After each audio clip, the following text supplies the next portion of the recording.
The truth is, I want to be clear about something. If you were attending one of these parties, if you will, and you attended before, or you knew what was going to happen, that is, you knew that a particular drug was being used in drinks that was causing people to be coerced and taken advantage of, and you were there in the room, or you participated, or you watched it happen and didn't say anything, or you helped cover it up, you know, I want to be clear about the scope of this. A lot of people attended these parties. A lot of people saw this activity going on. A lot of people allowed it to go on, said nothing, didn't intervene, maybe benefited from it, profited from it. All of these individuals and entities, in my view, have exposure here. Are we talking? After a school tragedy, the reporter makes a comment that the father can't help but laugh at on live TV. News: another classmate died. Oh, Justin. Justin. No. I knew Justin. That's a boy.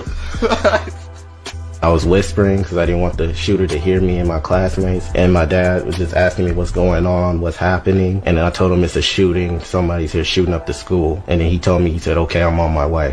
So you're a superhero? Yes.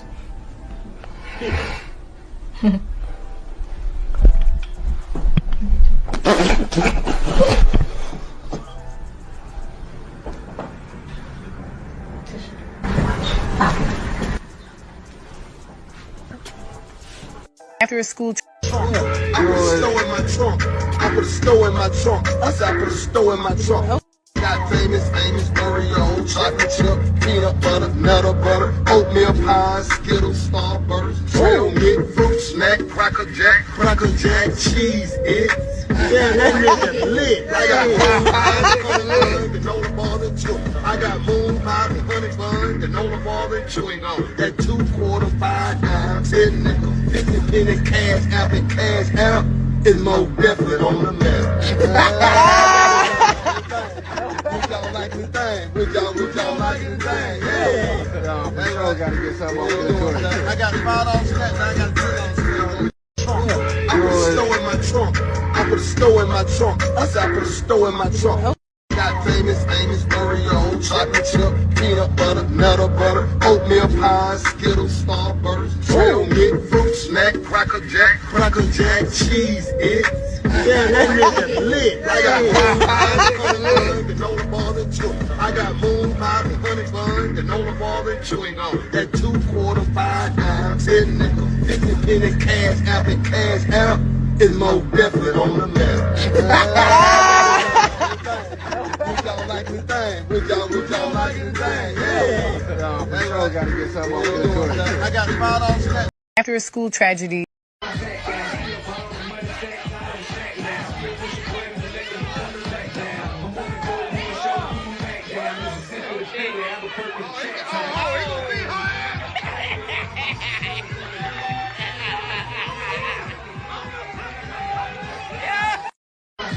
Somebody say you're the activist, you do it. I'ma block you for that, lazy ass Negro. I'ma block you for that.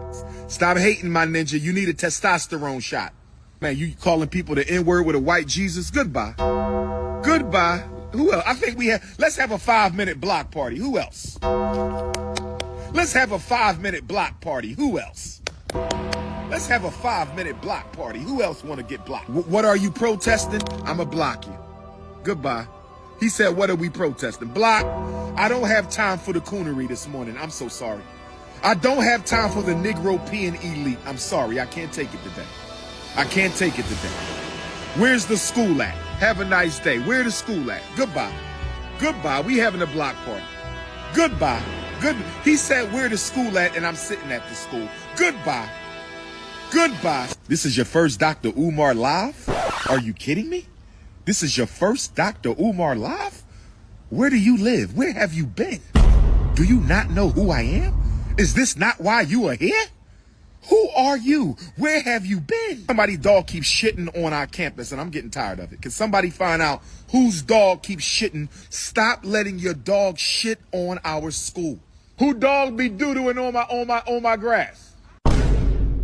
Somebody said, I bought a house in a neighborhood that is predominantly black. I bought my house 7 years ago for $47.50 per square foot, which is pretty close to half of what it would cost to build a home the same size. So why was it so cheap? There was one land prospector that bought up properties. He bought up thousands of properties. He left these buildings abandoned and intentionally let them get run down so that the whole neighborhood looks terrible. That land prospector drove the housing prices into the ground because if he can own a large enough area, he can get the city to eminent domain it and pay him for those properties. That one land prospector owned most of the properties in this area, and the city eminent domained it. They paid him for those properties, and they tore down all of the houses, forced everybody else out. And I always hear people say, well, why can't black people take care of their neighborhoods? But what they don't know is that most of those properties all belong to the same white guy. I bought a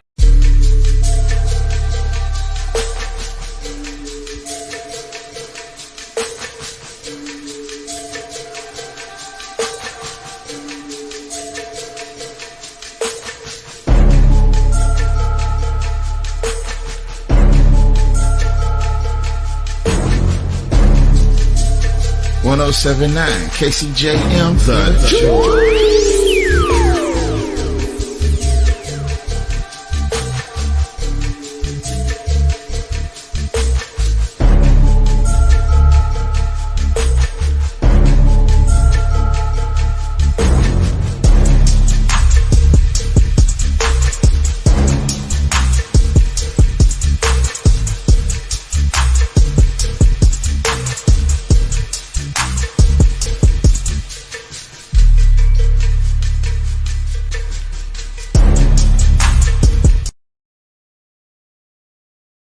Well,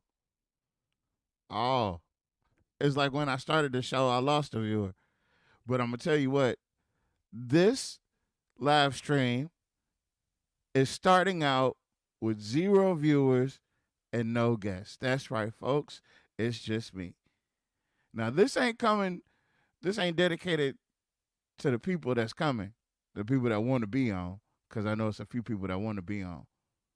But this one goes out to all you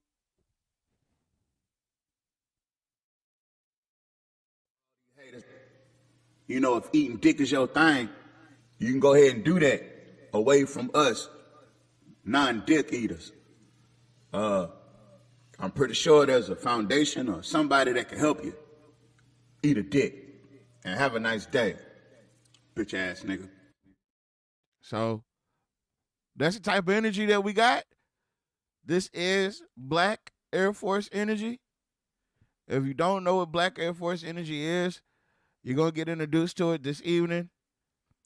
My name is Tim Bands, a.k.a. Bando Dimes. I am your host for probably one of the most prolific local podcasts. I'm a local podcaster. I don't know what else to make of it. I'm an activist. I do a lot of things. I'm a producer. I'm a mover and a shaker and parts unknown. I do a lot of things. But tonight I'm going to stick up for the black folks of Alexandria one more again. You might be asking yourself, now, you're not an elected official. Why would you stick up for black folks in Alexandria. You don't even live in Alexandria. What is the other stupid ass question I get? Why you care so much about what goes on in Alexandria? And et cetera, et cetera, et cetera. And I don't care about any of that.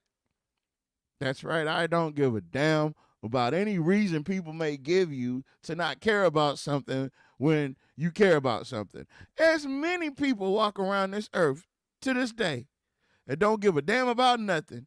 The second you give a damn about some shit that they supposed to be giving a damn about, now you're the bad guy. So I am the villain in this story. I'm the villain in a lot of people's story. That's okay. That's why I don't get that many views, and that's why I'm kind of starting over on YouTube. But it's not going to be like before. It's going to be a little bit different. That being said, welcome to this podcast, 625 Murray Street. You got to send all your complaints over here. That way we can get to the bottom of the situation.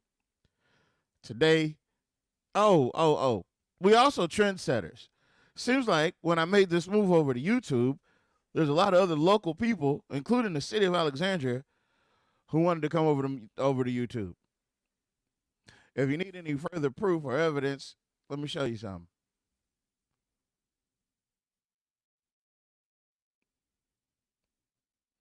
Now, we can clearly see that we are, hold on, let me get that there. We are on the city of Alexandria's new YouTube page. Well, it's not really new. They just don't ever use it, right? Then you go over here to the home page.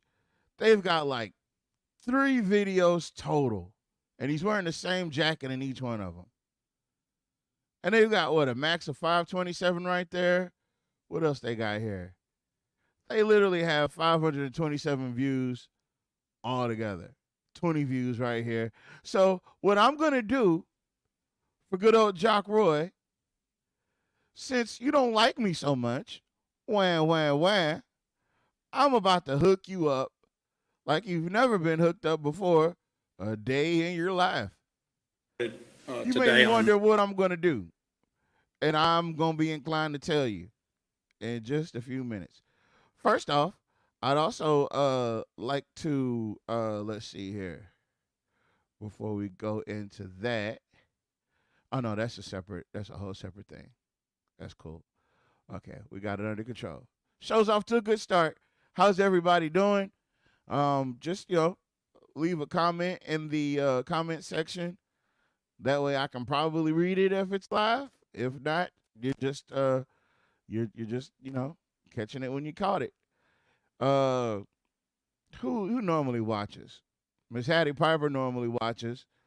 So, just in case Miss Hattie Piper's here, I don't see her because I can't see her. Who else? Mr. Tasha is usually here. Yeah, they gonna come. They gonna come. I'm confident in that. If you make the content and you present it well, they'll come to it. They'll come to it. Plus, they always come to it, so it's good. I just want to make sure that I'm making content that allows people to,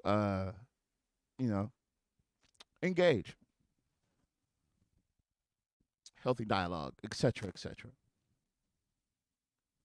Today, we're going to be breaking down your mayor. That's right, Jock Marquise Roy. I'm going to go ahead and allow him to do this. Oh, by the way, I think we should celebrate. Let me see if I got a video celebration.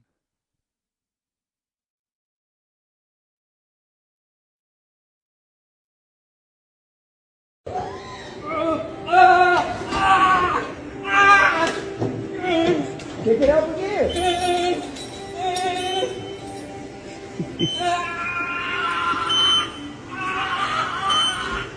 Come on now. Help! Come down with it. I can't! Help!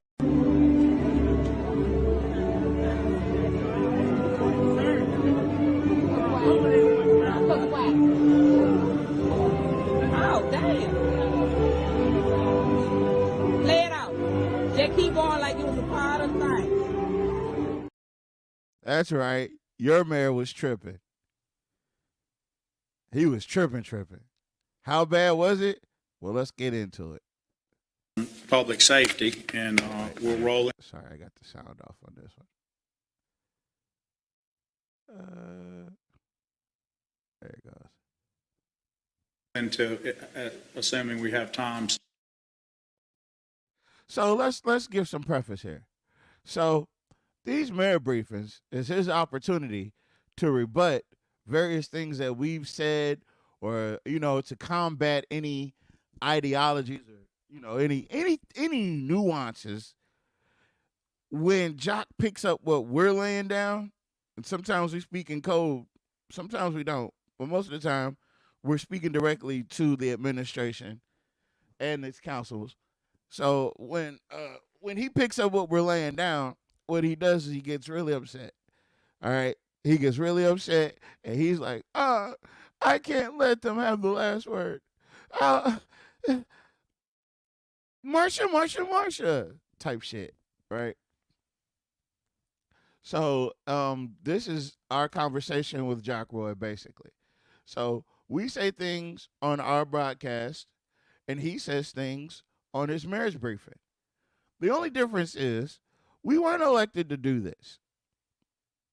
Dare I say, we may have been selected to do this, because I don't think anybody else is kind of like on this level. Not to say that we're above anyone, but the length of time that we've been doing this, the amount of research that we've invested, the experts that we've surrounded ourselves with, and the events that we've attended, just the experience in itself, this is a very unique experience that what UCN has. So we come from a very, very diverse background that allows us to see things in multiple angles. But one thing that we're not going to see in a different angle is racism.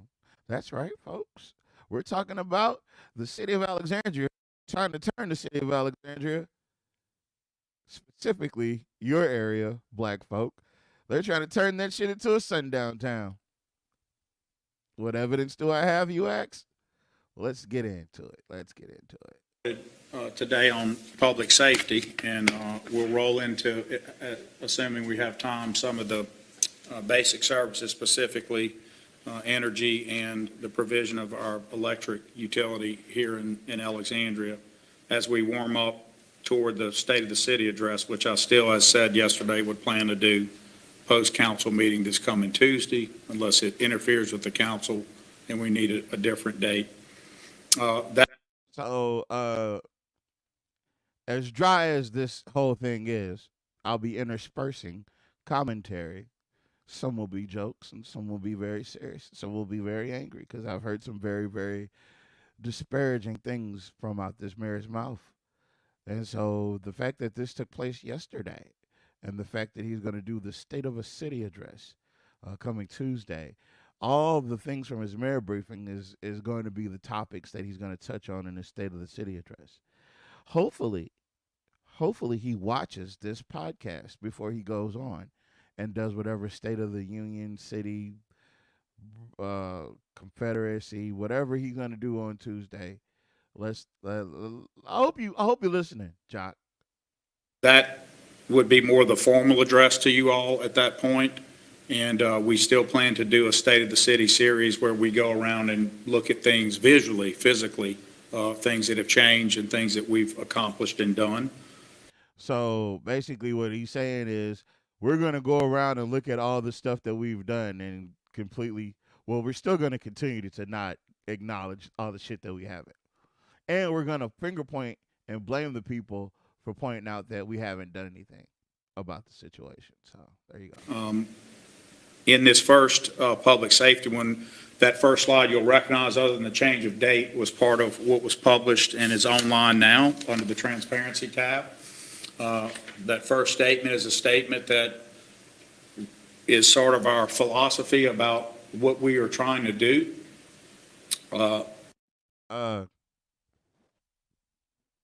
So this is something that Jock wrote.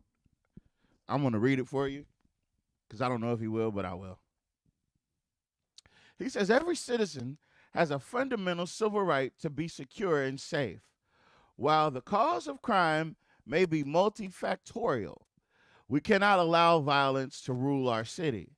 In the America of today, fear of crime does not rule us, but it influences how we feel. It dictates travel and recreation decisions, and it saddles us with the lawlessness that must be stopped. Every community must take on criminal behavior with all deliberate speed, recognizing our desire to live freely and maintain constitutional policing. What we know as the biggest contributor, illegal gun possession, is driving violent crime. Mayor Jock Roy. Oftentimes people think of the fundamental right side of crime as only from the defendant standpoint, that a defendant is recognized constitutionally with rights to be tried a certain way, to have counsel and all those things, and those are critical. And both in my capacity and training as a lawyer, I strongly believe in it, and I believe in it as a matter of my own philosophy that people are entitled to defense, et cetera. But I mean, why wouldn't they? It wouldn't take you believing in it for people to be entitled to it. And this, my friends, begins to help us unravel the bullshit that we're going to be actually taking a deep dive into. What minute is it? We're at minute 29. Hold on. Let me play something real quick. Your girlfriend called my room. She said, why do they call you Space Mountain and my boyfriend Buff? I said, baby, after he eats those chicken breasts, drinks those Diet Cokes, I'll show you why they call me Space Mountain. And Rod, I almost died on Buffy's girl last night. Sometimes lost in that is the other side of the equation, which is what are the rights of victims, what are the rights of citizens. And I really believe that you have a fundamental civil right to be secure and safe in your community. And we know that there are many factors that cause crime. But as Nat and we've all been banging this go get cameras drum, that would help alleviate. I mean, in all sincerity, like if you're being truly sincere about your angle, about what you're saying, if you're actually truly serious about what you're saying, dear Jock,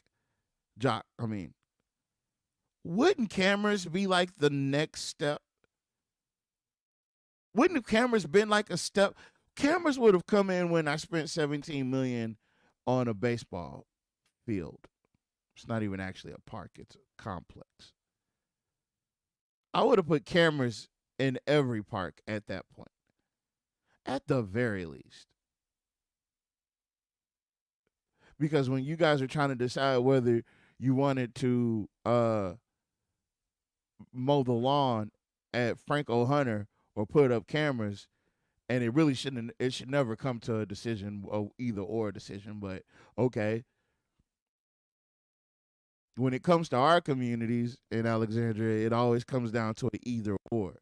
We get the choice of, they get the pick of, and they get to choose of. I don't know if that's resonate with any of what I'm really saying, but they get to lay out what they want, and we get to choose from a set of selected options. So that's what I'm saying. But we can't allow those things to rule our city. This slide I've gone over with you before, so I won't read it verbatim. But as we talked about a little yesterday with our approach with media and the thing. And here's one more thing. The first bit of evidence that he introduces about whatever his stance is. It's something that he wrote. That's crazy. There's no evidence.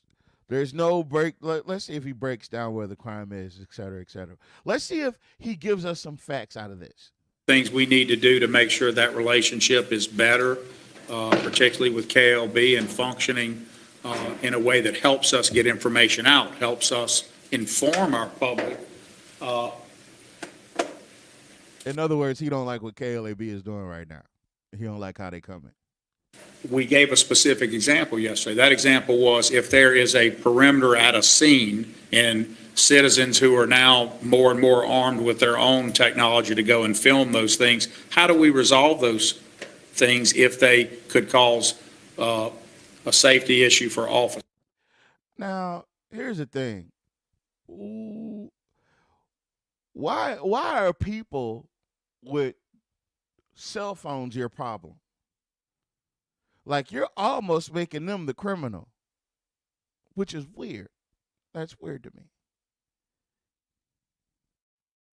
Officers, and we talked about we're going to have to do that job, and we talked about how it can be unfair, again, to a traditional media source like KLB to be expected to be everywhere at once, which is impossible, while others may have friends and people that just go around and catch it by happenstance and put it on and are not trained as media, do not have the understanding and respect of things that need to occur in those scenes that could be really dangerous.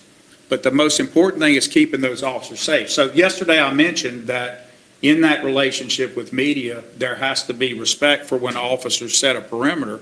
But on the other hand, there has to be absolute respect by the officers to protect the First Amendment rights of media and others to see what can be seen, but not interfere with officer safety or inform criminals, because that can happen today. If someone is irresponsible, they could literally be publishing live an event that could jeopardize officers or jeopardize the public around it. And I gave the specific example of the South Circle incident as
if that actually passed. Another thing that was part of that bill was that if you're protesting and you're blocking a street, if a vehicle or driver hit you, they could not be prosecuted for hitting you with their vehicle if you're protesting. Oh my God. Blocking the street. And I don't know if that one passed. But look, there was like five of those draconian things, so that when they really start bringing down the hammer on us, if we decide that we're going to protest or film it or stuff like that, that now would be a violation of the law. Okay. So Did any of that nonsense pass? That was all part of the give the 16-year-old guns so that we can reduce crime. You know. Well, okay. Let's talk about that then. So the part that I was I had myself on mute on the show. So like the whole first intro, the whole setup of Jock talking about how camera phones, not cameras, camera phones, and the people that use them and the potential crime are the real criminal element. And he also is I think he's about to get into illegal guns as well. So illegal guns, cell phones, and potential danger is the real criminal element. And now that's what's keeping the crime rate so high. So I'm hold on, give me 1 second. Let me see what I can do. They did that after the man got killed and the girl had the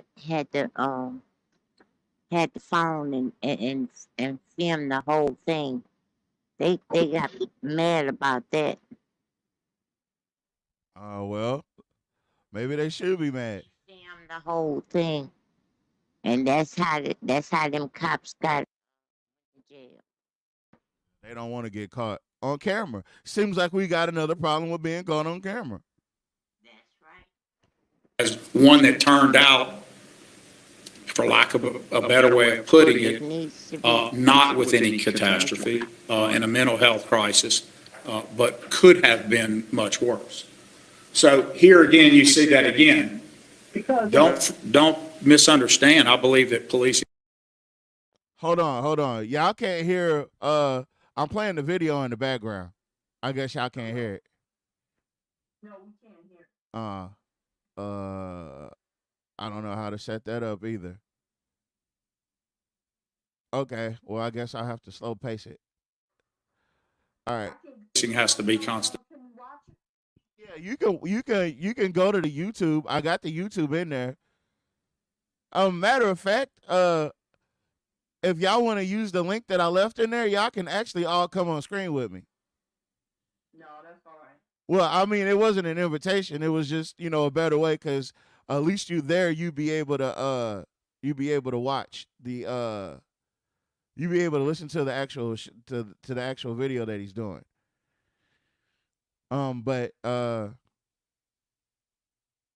stop it. Oh, well, I guess not. Ms. Agnes, stay on here with me.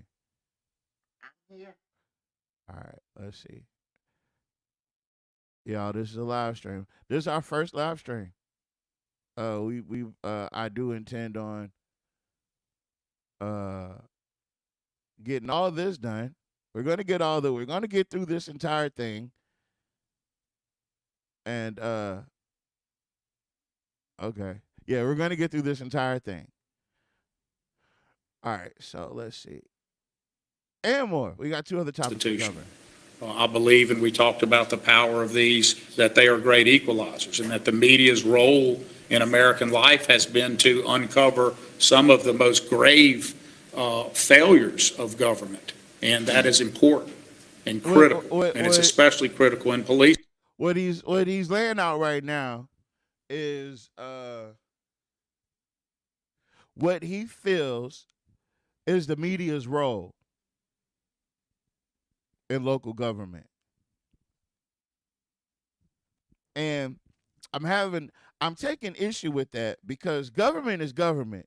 Media is media. So What does it matter what you feel media should do?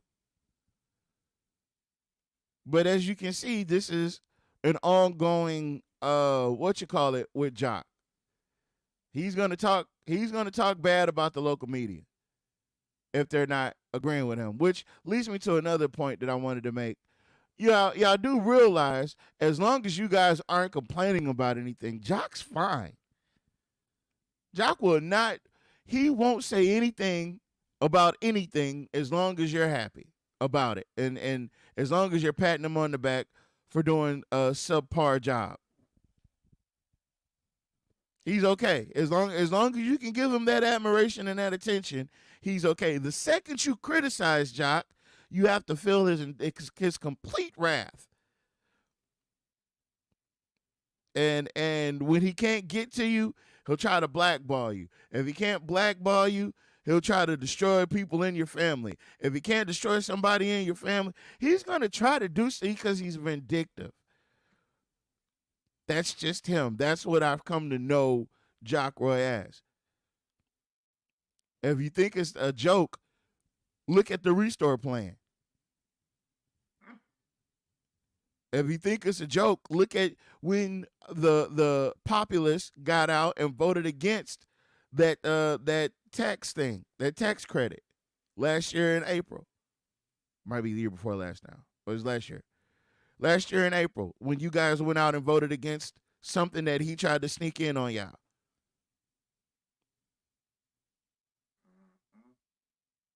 And then he got back at y'all while he put it back on the city council agenda and then turned it into something that they don't have to vote for. He could do it whenever he wants to. Very vindictive. Very vindictive. He's got a plan and you're going to follow it. And our police, our guys are not scared of being held to constitutional policing. They welcome it. They want it. And with that said, we still have to stop the lawlessness. And so what do I mean? Wait. For those of you that couldn't hear what Jock just said, he said we're still going to practice constitutional policing. But something has to be done about the lawlessness. The main person that breaks the majority of the laws is telling us that we have a criminal element among us.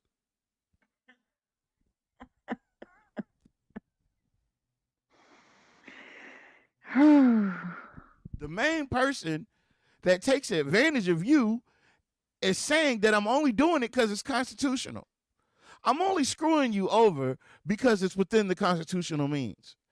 Just like with the redistricting thing. And they had the plus or minus. The only reason that it was off is because they wanted it off, and it was off to the max. And it'd been like that for years. And then Mr. Porter came in and came with a new map. It was even. Correct? They didn't want that. They didn't want that. So what do we do? That. What do we gerrymander? They changed that for one person. One person for many reasons. For many reasons, I feel that there's more reasons that we haven't learned about as to why they decided. And it may just be short-sighted like this election. It may be. But I'm more inclined to think that those people are long-term thinkers, and they like to plot things out far, far, far in advance. Because how else can you keep a whole entire community oppressed for years? Yeah. By lawlessness, I mean down to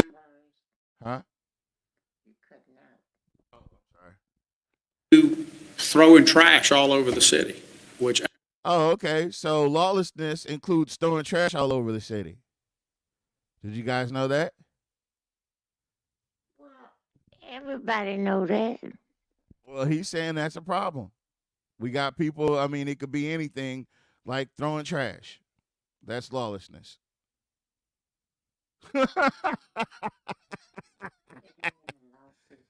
Oh, So wait a minute. So the murders and the selling the dope and the raid unit, what they're doing, why isn't he coming down on the sheriff's office? They're the ones that keep the drug trade going. As you know, has become a pet peeve of mine. He's talking about trash. At a very high level, because I think it leads to so much other trashing of the city, attitudes about the city, et cetera. We talked about other things that are multifactorial that aren't just heavy crime, small things that really lead to that broken window theory of the city. One of those is, while we're exercising the corporal act of mercy of feeding the hungry, Wait, not the corporal act of mercy of feeding the hungry. making sure people have a good hot meal. And you're not housing anybody. Now, Mr. Porter, I beg of your attention for this. Now, he's not talking about housing anyone. He's talking about a corporal, some whatever phrase he just spun off, about feeding the homeless. And then he came back and said, making sure the homeless have a hot meal, which is essentially the same thing. But let's see if he says anything about giving them a house. We developed from that a trail from one institution that is our, God knows, best at getting people fed every day, providing that hot meal to anyone who comes, no questions asked. So your mayor is bragging about feeding the homeless, even though there's tons of nonprofit organizations that are set to do that.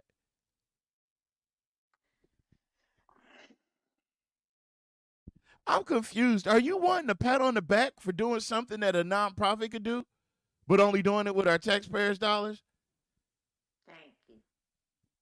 But then there was a trail of white styrofoam containers from that institution, which we love, all the way to my favorite Select whatever hotel over next to the pizza spot. I hate to name other businesses, but.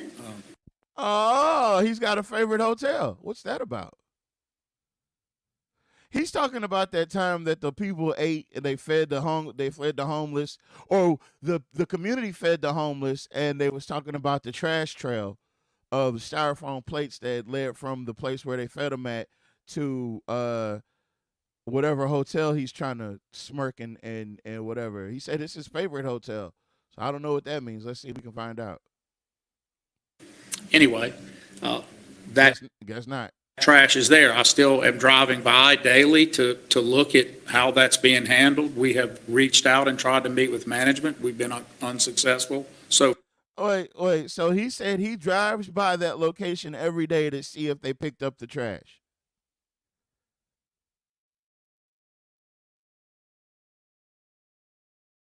Do we have a mayor or do we have a hall monitor?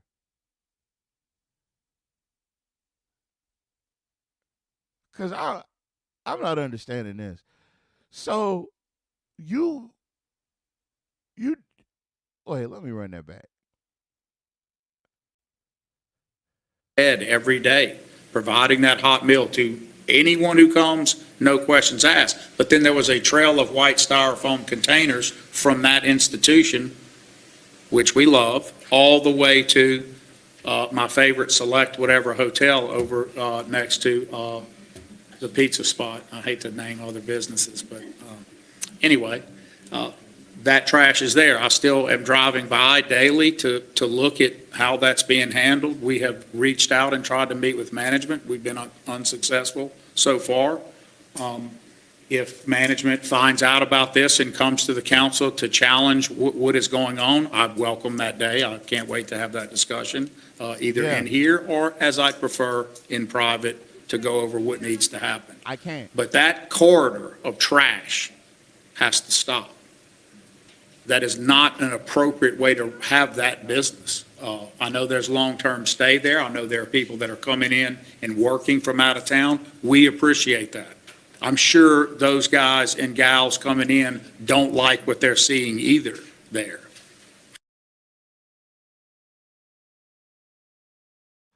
So he's looking at trash on the ground in the black communities.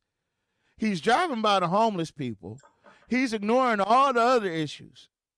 But he's looking for trash in that community and he's hoping to have a meeting with whoever, whatever, so we can resolve the trash issue that he's seen. And this, when they fed those people, they had to been around the holidays last year.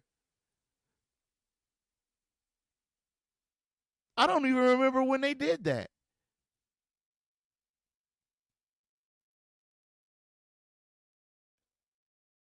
I don't remember when I know it happened, but I don't remember specifically when whoever that was came through the community center and fed all the homeless people, and the homeless they felt like the homeless people trashed it or what have you.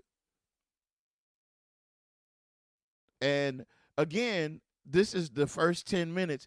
So if you've created an environment where the economic structure does not favor the community that you're targeting, you make perpetual punching bags out of those citizens. When you keep the information from them, they don't know what they don't know.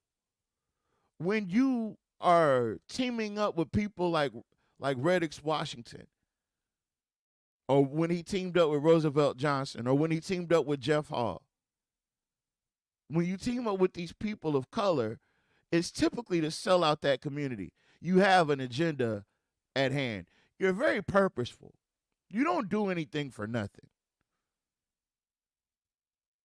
You're a manipulator. You're a narcissist. You can't operate without some type of order to what you're doing.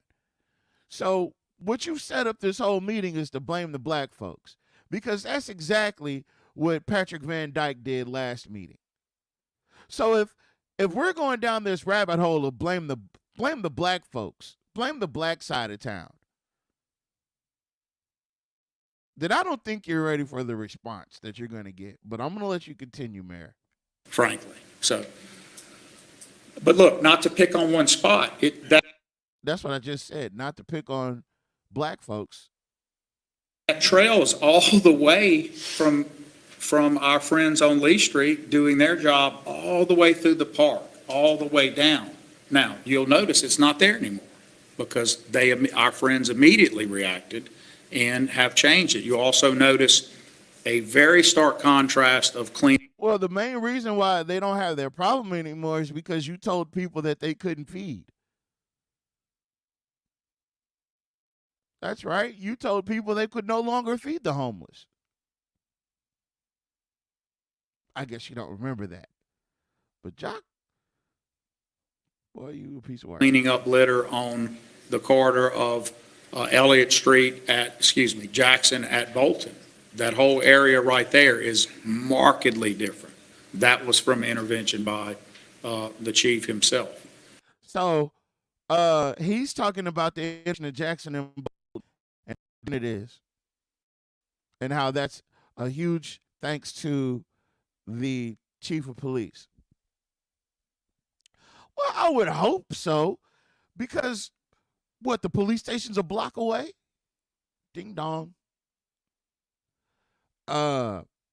You took away the benches for the bus stop and gave people those horse stalls. Horse stalls, yeah. Horse posts. Yeah, so I don't. And then you're talking about stuff that happened last November. And this is the first 10 minutes of the conversation of the mayor's briefing. This is what his top priority. Like, if I only have 15 minutes to speak, this would take up 5 minutes of it. And I got 10 minutes to actually resolve issues or address issues or what have you.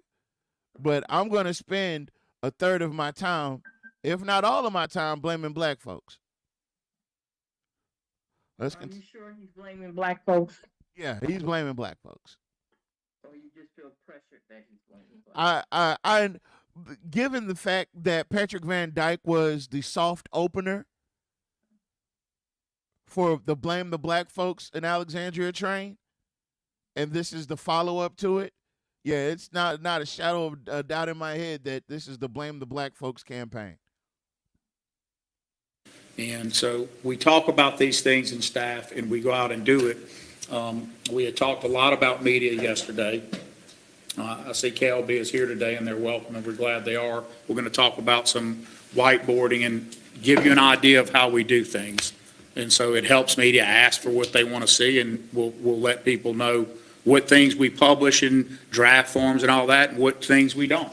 So here's the statement. We'll move on. Sorry for jumping around on that one.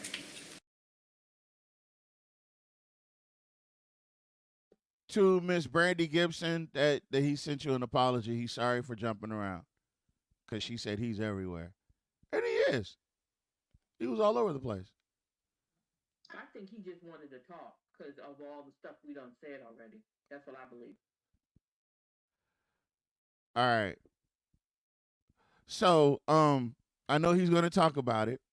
I want to talk about his slides before he talks about his slides. So, I believe what he's talking about is the root causes of crime.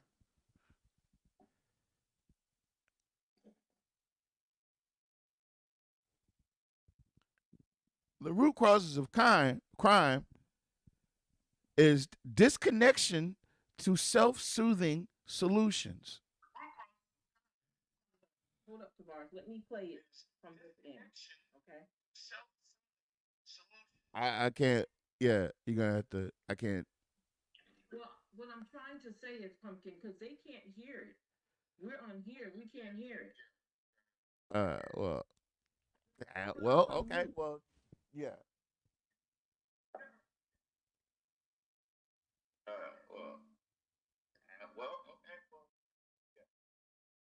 Even if I put you on mute, you'd still be playing in the background. Feel me? But I'll go on mute. All right. So, basically,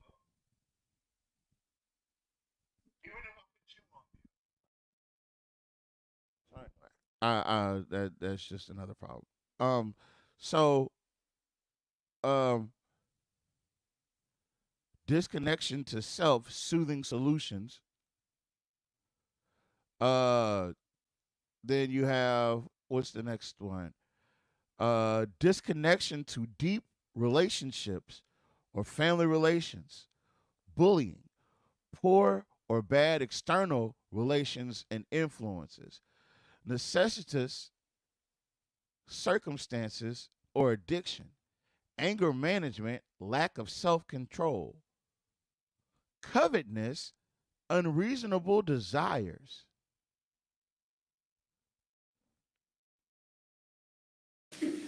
We talk about root causes. I won't go over this because I went over it with you either last year or earlier this year, but you're going to see stats today that KLB. Hold on. I think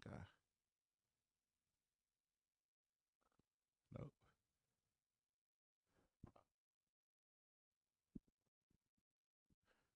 Is asked for in that we want people to understand. They, I think, probably in fairness, took it from the Rotary speech, Lee, that I gave, and we're going to talk about some of that data. And as I did today at the senior day at the fair, I gave a very short set of comments about it.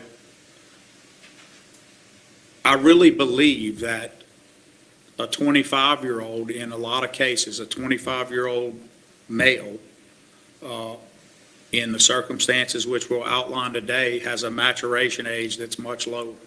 And we've talked about at that Rotary speech and elsewhere in our data, which supports this, that there are kids in our society, in our city, who are being scratched into adulthood, if you will, at a very early age. And while they're seeing and having to deal with things that they should not be seeing or having to deal with, at the very same time, the coping skills and things you learn in a normal parent, especially two-parent environment. Whoa. Jock, chill out, bro. Oh, yeah, I'm going to talk bad about you tonight. Are not there. So while seeing things that make you face what adults face at a very early age. What do you mean? Like getting your lights cut off? Because some asshole came up with a fucking idea called the Restore Program and it ripped everybody off? Or maybe it's the redlining. Or maybe it's you co-shadowing the gerrymandering so you can further displace black folks and their votes. Or maybe it's the Chamber of Commerce, because they're such economic pillars of the black community. Jock, shove it up your ass.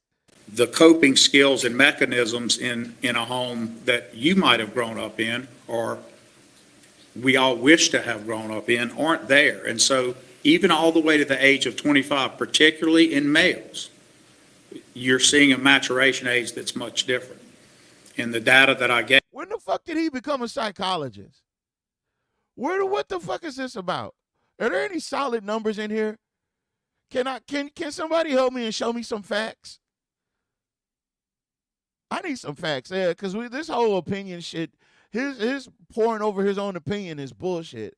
If I wanted to hear somebody confound themselves with wisdom of their own fucking opinion, I'll talk to myself. Gave is the Baton Rouge data and our data, probably off by maybe a year. They reported for KLB up to a 24. My cutoff is 25, but it's in that same year. Your cutoff. Who are you? Jock, you're the mayor. You're not a psychologist. You're barely even a lawyer there, bro. You need humbling. And so what you're seeing in these homicides and violent crime, I want to be clear, homicides and violent crime, and by violent crime I mean grave violent crime, not just a regular simple battery. What you're seeing is both the perpetrator and victim being young, so 25 and under, 24 and under African-American males. So like I said, this conversation is pointed at you black folks. You black folks are the problem. And that chubby-faced fucking raccoon porcupine is blaming you. And I'm not saying that people are beyond blame, but I mean, isn't that the pot calling a kettle porcelain?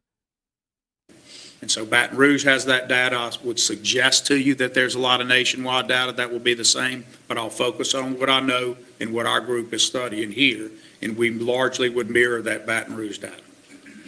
Again. You know, Baton Rouge has cameras now, Jock. Matter of fact, they've got Project NOLA cameras. I'm just saying. Perhaps off by 24 and 25, somewhere in that age. But it doesn't change my opinion of the data on what I'm telling you, that maturation age. So, again, when you let people talk, they say what's really, I mean, I don't know if I'm stopping it too much, but I'm catching everything. This is all his opinion. So when I was saying earlier where I was looking for facts, this is all his opinion. Everything that you're hearing right now is strictly his opinion. Problem is, this is just a reality. It's your opinion. There's a lot of reasons for it. And here are these root causes that I would remind all of you again. These kids have a disconnection to self-soothing solutions. So an easier way to say that is that coping mechanism that other kids grow up having, that regular school, regular parental function, regular institutions of aunts. He's talking to you, black people. He's talking to you. This is how you're raising your kids. This is why crime is so high. Uncles and others that can provide that give a family member the ability to self-soothe, the ability to go through a trauma or an issue and figure your way into a better place. So how does Becky end up on fentanyl and in and out of rehab? Jock, how did you? Never mind. I know that sounds so simple, but it is that simple. That's why it's called a root cause, because it is that simple. Jock, you're not a psychologist, bro. Disconnection to deep family relationships speaks for itself. That is You know, there was a time years ago when saying that, when criticizing the absence of a father or at least a two-parent family, it may be much less traditional now, I would argue that the data would show that whether it's a non-traditional two-person parented family, having two people, having people in a family where there's a good guy, bad guy, there's an interplay between parents where kids can get sort of two sides and have to deal with it. The data just shows how tremendously important that is. And so that is not a knock on single moms who are having to work hard to raise kids.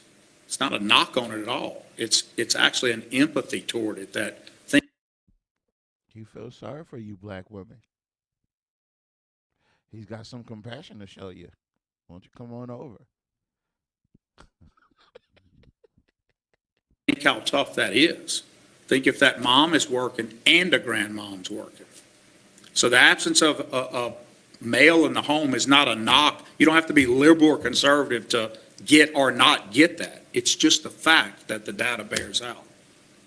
And that is, so if you think about it, the one offs of that and the two offs and the three offs are going to be if you're missing those parts of the family, and it can be a broken family, came from a divorced family. You know, there's a lot of issues that go along with that, but there's still both sides, and there's sets of parents and grandparents and others there that provided me with a support mechanism that, you know, these kids are not getting that. They don't have that at all. A lot of times that deep connection, or in this case we say disconnect, but you see the deeper connection come back, Reddix, when there's a trauma. That's when you see it back. Oh, he did his patent at he did his patent at. So what does Reddix have to do with this? You know how he do that when he's talking to somebody? He got to let them know because we can't see who's in the room. Well, I think he tries to do that to show, just like, I mean, oh, man. And you know what? It's to the point now where you can't really be mad at John. Yeah, he must be sitting in the audience. But look, he never mentioned. We can't hear you. Hold on, guys. A study,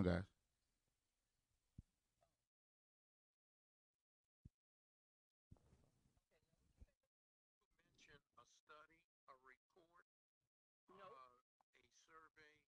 Nope. He's just talking about data, Baton Rouge data, and his interpretation of the data. So he has not cited any for this stuff he's spewing. It's right now. It's of no consequence because there's nothing for us to go to and look into and find all the conclusions that. Exactly. Okay, I got y'all in a better microphone situation. Hold on. So is this Jock's dissection of the black people of Alexandria? Not of just Alexandria. He talking about in general.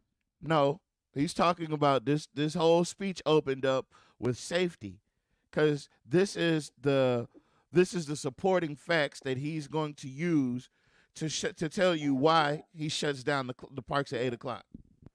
Exactly. Turn it into a sundown town. Yeah. He has to have that out there first. You're right. Now you guys are gonna have to. I'm going mute. You're gonna have to play it on your end. Okay. Okay. All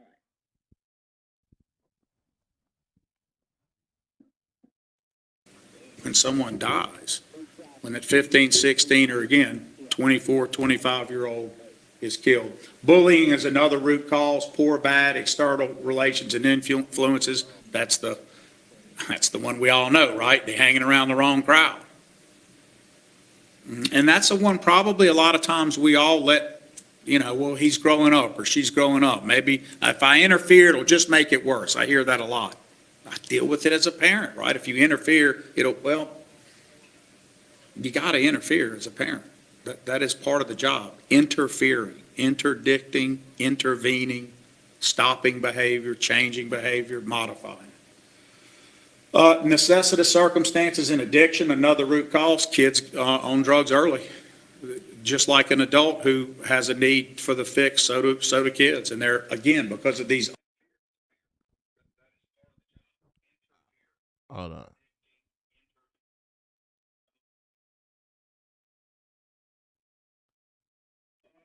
Hold on. Okay, I will let them catch up real quick.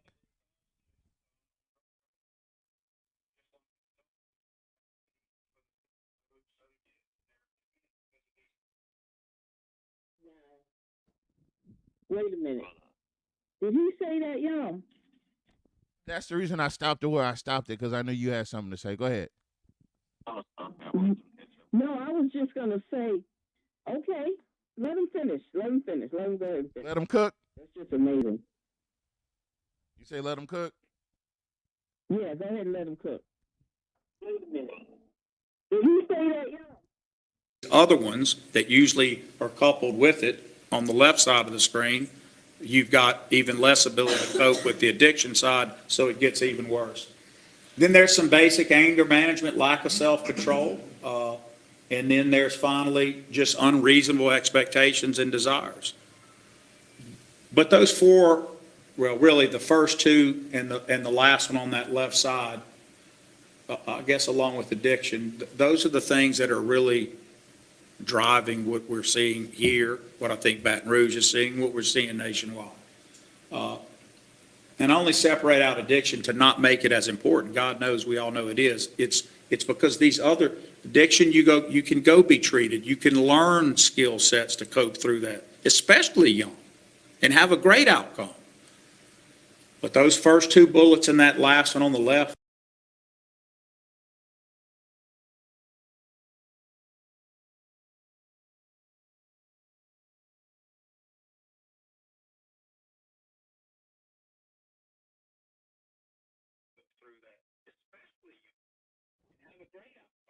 Is he playing with us? Is he playing with us?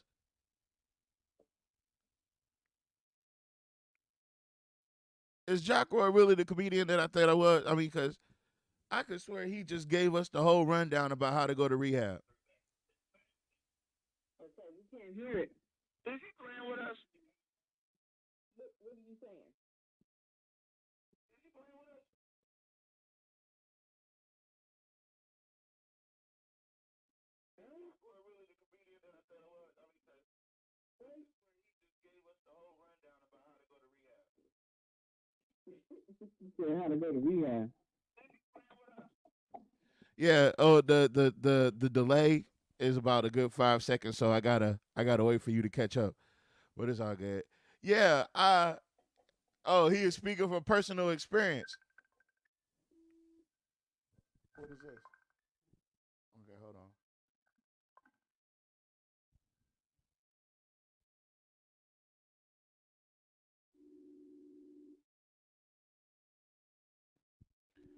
Okay. All right. Okay. Hello?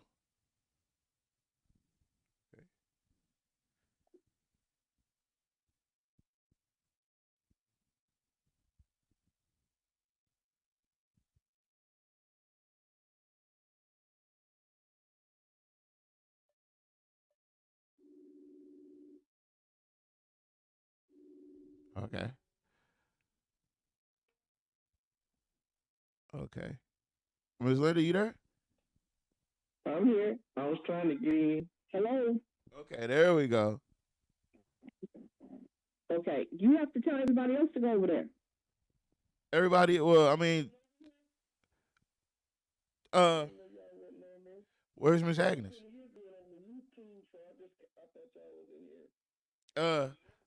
Yeah, Mama, you have a really horrible delay, and so that's why yeah, that's all. Miss Candace Cheney said today, tomorrow, and yesterday.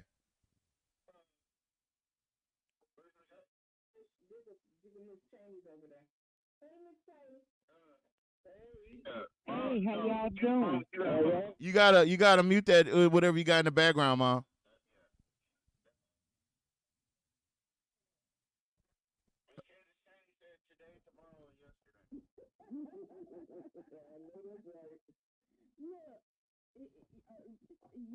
You talking to us about rehab?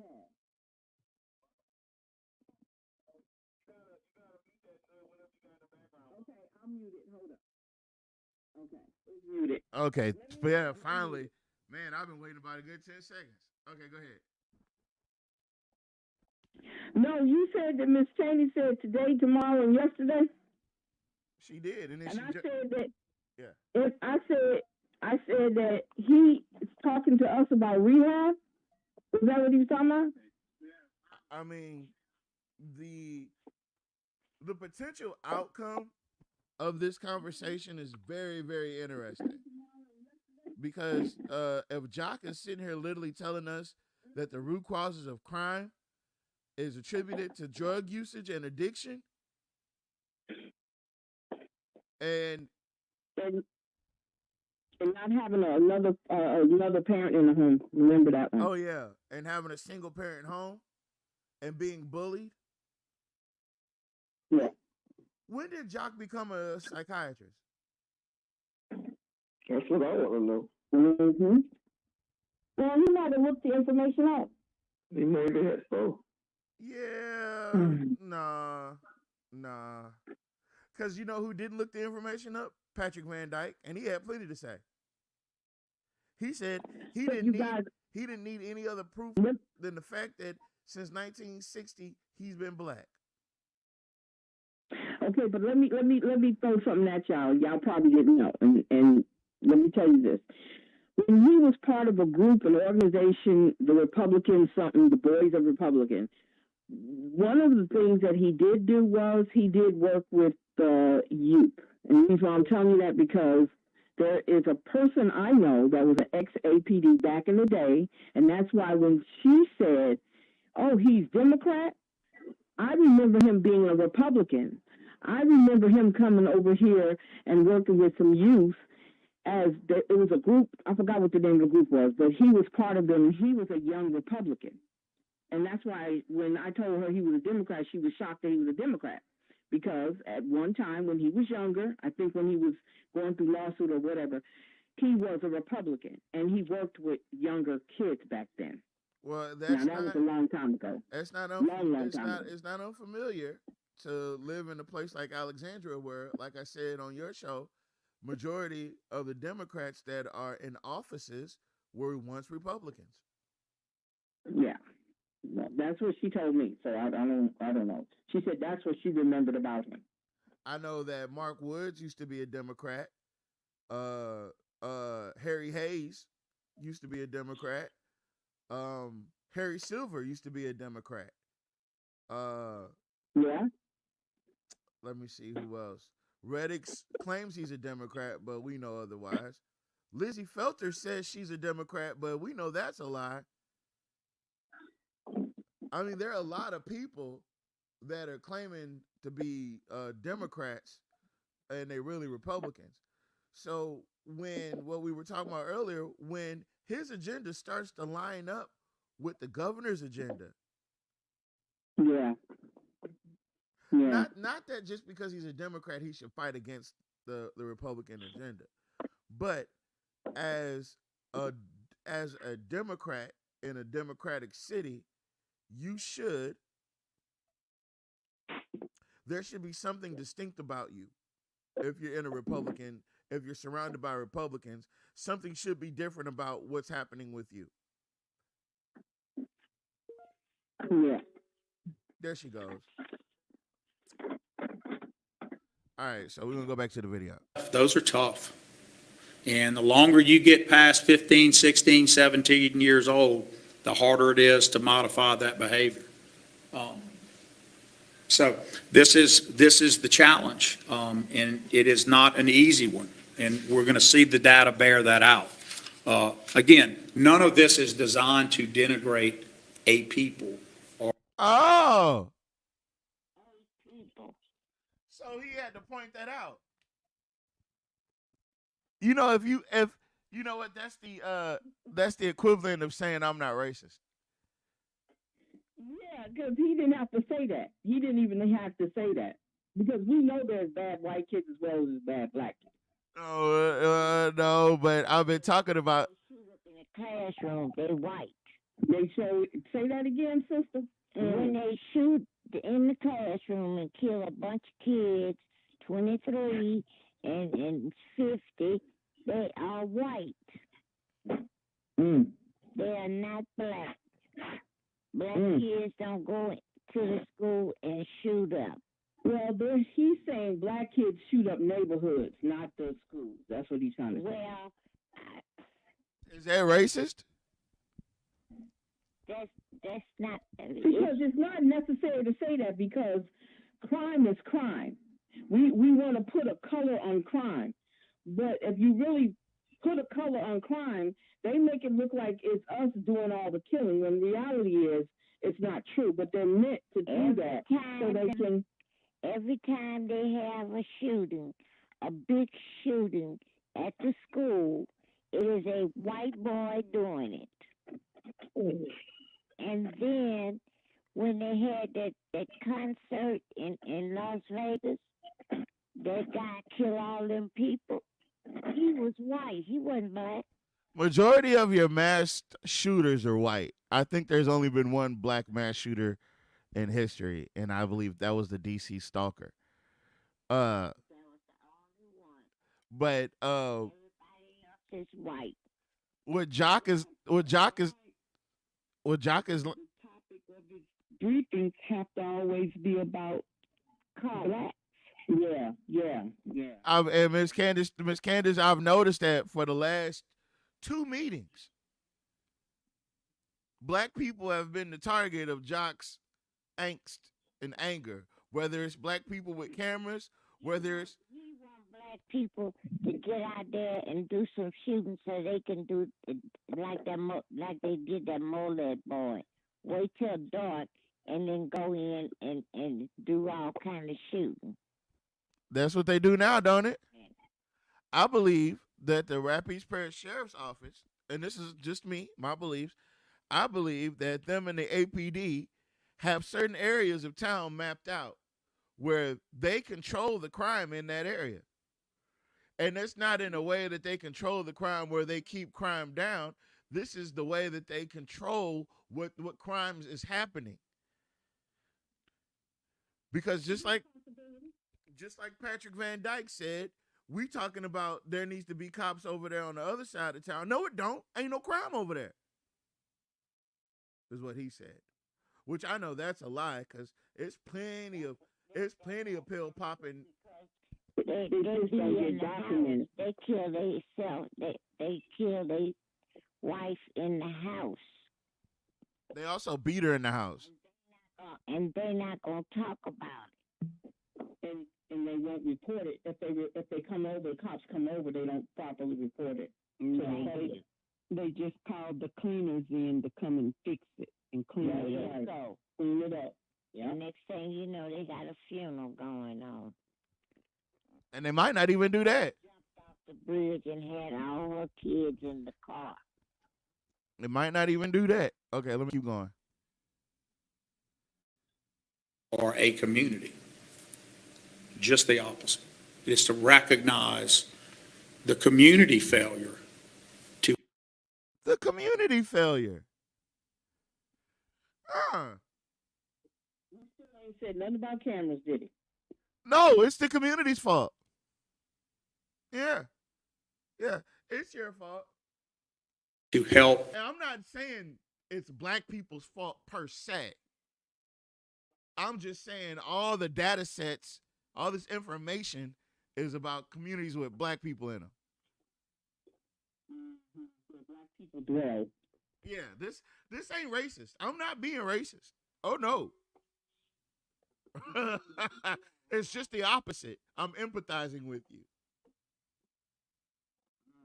You're my friend.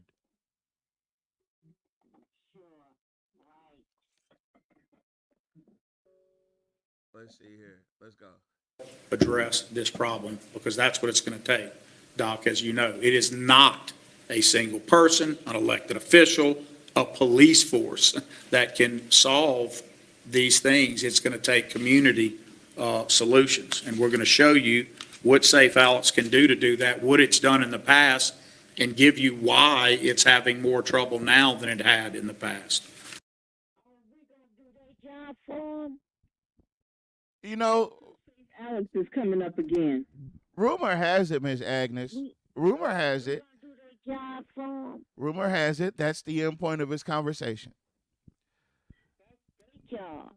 He says that he wants people out there that are not armed, no vest. He wants y'all out there protecting the streets. Yeah, right. And he wants you to do the same thing Stephen Shark wants you to do, as tell on your family whether they're doing anything or not. Ain't nobody going out there doing that. They're not gonna do that. And now here's another kick in the groin to black folks. You're getting a white person who is openly not your is now openly not your friend. They're going to tell you about how to police your own community. Ready for this part? Okay, guys.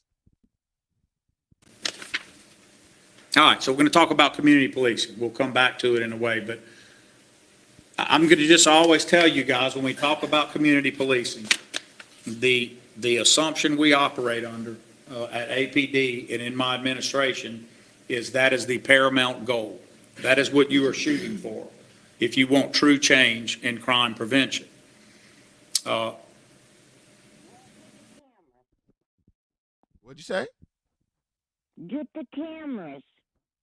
Community policing? Get the cameras. Blame the black folks? Blame the black folks? As soon as they see something going on, it goes straight to the police department. So you get the cameras. You said put myself in harm's way? Put who in harm's way? I need to go in harm's way. Hold on. Mr. Porter says, constitutional policing focuses on ensuring fair, legal, and constitutional treatment of citizens.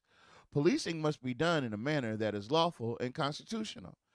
And I want to thank you for that because I never knew what that meant. Your boy, Jared King, used to throw that around a lot. What that is, that's dog whistle. I know that language anywhere. When people say we practice constitutional policing, that means that they have to point out the fact that they follow the Constitution. And if your policing calls for you to point out the fact that you're following the Constitution, it's probably not following the Constitution. Let me tell you something. They need to get the cameras, and the Constitution gonna back it up. All right, let's keep going. Crime prevention, so let's back up a second. There's a shooting, and let's say there's a fatality, and there's an immediate reaction. Oftentimes, it's what is the mayor doing about it, or what is the police chief doing about it? Really? All those cold cases. I mean, if there's a shooting or a fatality, wouldn't it be incumbent upon the police chief? Isn't that his job?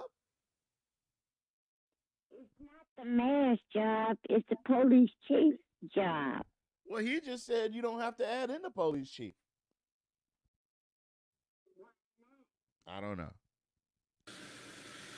If I could know where a crime was going to be committed ahead of time, particularly domestic or some of these other ones we talked about with the root causes, obviously we'd prevent it. It's really the wrong question. And it isn't to take any responsibility off me. I'm going to own what I need to own in this slide deck, in this presentation. But Oh, we got self-accountability now, huh, champ? Get out of here. The idea that we would know where the next crime would be committed would be if any community had that in their quiver of arrows, they would. Say that again. Where the next crime gonna be? Ain't nobody gonna tell you I'm going out and shoot somebody. To the school and shoot the school up. I don't know. Certainly be shooting those at everything, and we just don't have that yet as a society. We have hotspot policing from intelligence-led policing. We have what Safe Alex can do to help deliver hotspot policing better. We can look at where data already shows us crimes were being committed. This hotspot bullshit, okay?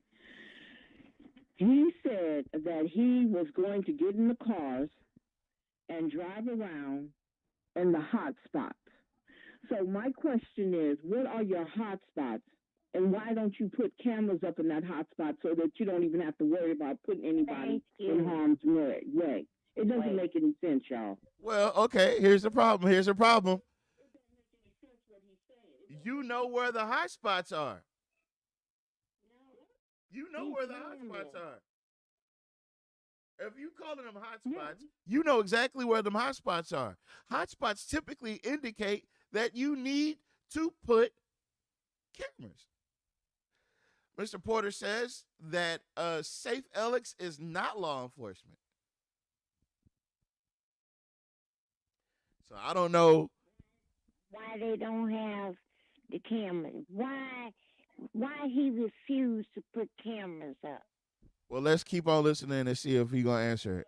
Let's see if he's going to answer it. Committed, right? But those aren't pure prevention.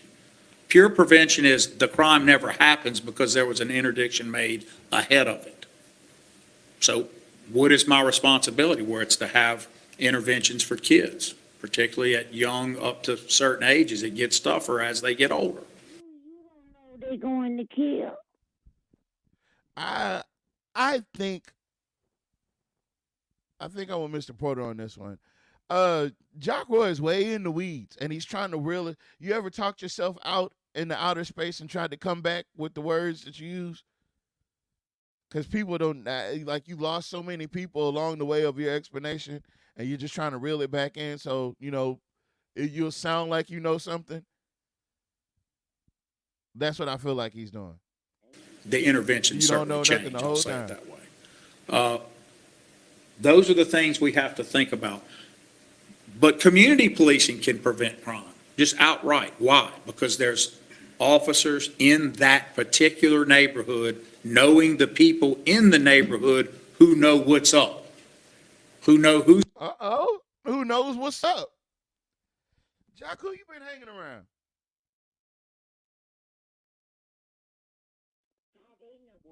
How they know what's up? How you know they know what's up? Thank you. Jock been hanging out with them thugs in the streets. Who's messing up, who knows where the problem is, who knows what house to be looking at. Oh, confidential informants. Okay? So that can prevent a future crime. Community policing is the best. So wait a minute. Suspect everybody?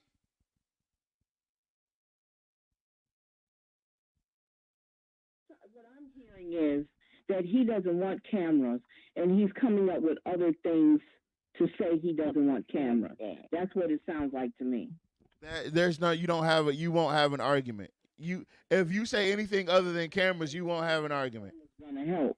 You hear how he's emphasizing on this is the best way. He's doing that on purpose because he knows that it's gotten people's attention about cameras. That's what this is. That's what this whole thing is about. Way to do that we've ever known. And I always... Yep. Say it again. Say that one more time. Okay.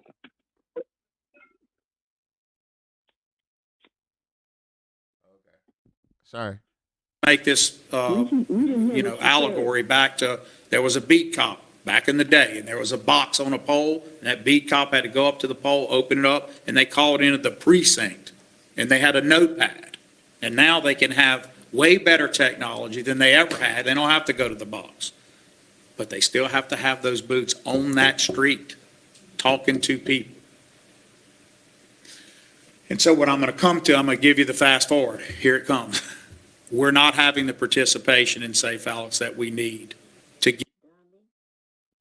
Well, aside from and that's the crazy part.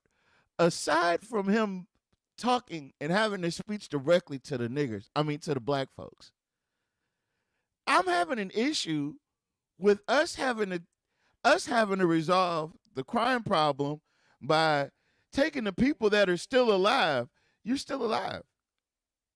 You're not dead yet. The crime hasn't reached, you're still safe. So I need you to put yourself in harm's way so you can deliver this message to me, so maybe we can fix it. Maybe. I want to know, when did he become police chief? Well, he appoints the police chief, so technically he's above the police chief. So he's an expert on policing? No, but the police chief that killed Ronald Green, that Jock Wood hired as your police chief, he knows a lot about constitutional policing. Well, he needs to come on. Steady him. No, Grimion don't. Grimion don't need to talk to black people. He don't. He don't. Is that why they have Patrick Van Dyke? That's right. So really all they needed was they needed a black face to fulfill the mission. And the mission was to blame the black folks for the crime. Out in the open. Without offering any resolutions besides community, everything but cameras. Everything but the one thing that could start not only preventing, but it could also start solving crimes as well. So I don't know, Jock. You're pushing it. Good data points on here's how it can work and what it can change. And Kale. All right. What'd you say? I say he's pushing all these other things, but we still can get the cameras. All this time that he's sitting up there talking, we could have had Mr. Brian down here from Project NOLA, and he could have did a whole presentation. That's right. Sure could. Yeah. B has asked about that, and we're going to unpack that today, and we're going to keep unpacking it. But we can show you where it worked before, and I'm not going to show you why it's having a struggle now. And it comes to one simple proposition. The neighborhoods and the people won't participate. Nobody wants to talk about what's happening. You heard that, didn't you? What is that? They don't want to participate. I'll wait. Before you go too far, let me run it back. But they still have to have those boots on that street, talking to people. And so what I'm going to come to, I'm going to give you the fast forward. Here it comes. We're not having the participation in Safe Alex that we need to give good data points on here's how it can work and what it can change. And KLB has asked about that, and we're going to unpack that today, and we're going to keep unpacking it. But we can show you where it worked before. Well, wait, hold on. So, again, and Mr. Porter, I'm right there with you. I'm so glad that's my godfather. He says he has any sources, data studies, surveys, or reports to support his conclusions. He keeps referring to Baton Rouge, but no sources of information. He has no studies. He's presented nothing. He's presented no facts. That's what I've been waiting for. He's been doing all this talking, and I've been waiting for it like a fact. Let's look up these statistics. I don't see any yet. We're 20 minutes into his conversation. Philosophy. Yeah, that's what it is. Yeah. And I'm going to show you why it's having a struggle now. And it comes to one simple proposition. The neighborhoods and the people won't participate. Nobody wants to talk about what's happening. Nobody, and it's, you might say, well, Jacques, they're scared. They don't want to tell on somebody. No, it's past that. COVID, there was a big disconnection where people went home and stopped talking normal. Wait a minute. Wait. Hold up. So Jock now knows the reason why people won't speak to Safe Alex? How did you get to that conclusion? Did you talk to the people? Out there, and that's where my point of contention is with Jock. You can't go around just saying stuff and thinking that people are like, oh, that's true. He said it's true.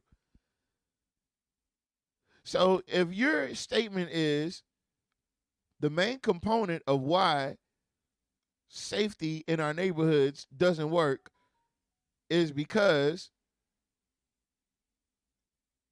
the people won't talk to them.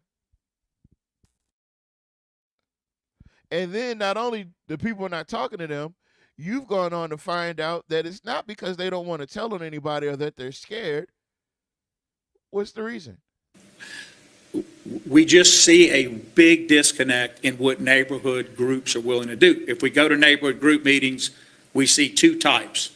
Really solid ones like Reddick's has in his district. Oh, no, y'all plug y'all ears on the phone. Don't plug y'all ears on the phone. No, the fuck he didn't. No, the fuck he didn't. Again. Yep. There you go again. Jock, there were literally 4 fucking people at that meeting. And you were one of them. Reddick's was the other one.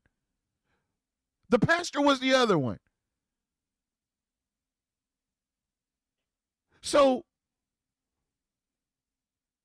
let me back up. Reddick's there's nothing solid about Reddick's. There's nothing attached to Reddick's that's solid. He has no solid friends. He doesn't involve himself in solid activities because soft. SAWFT, soft. So you have to understand where I'm coming from, Jock. Detached to from certain parts of the city and chooses not to be our mayor. And that's okay. Yeah, that's what it is. Yeah. Apparently he was doing this. Right. Yeah. He doesn't. So them 139 people, I hope y'all get out there November 5th. And I'm not just talking about no rock the vote. I hope y'all get out November 5th and y'all vote with all y'all heart. And y'all really, really look at changing Alexandria because this trash has got to stop. Jock, at this point, he is out of control.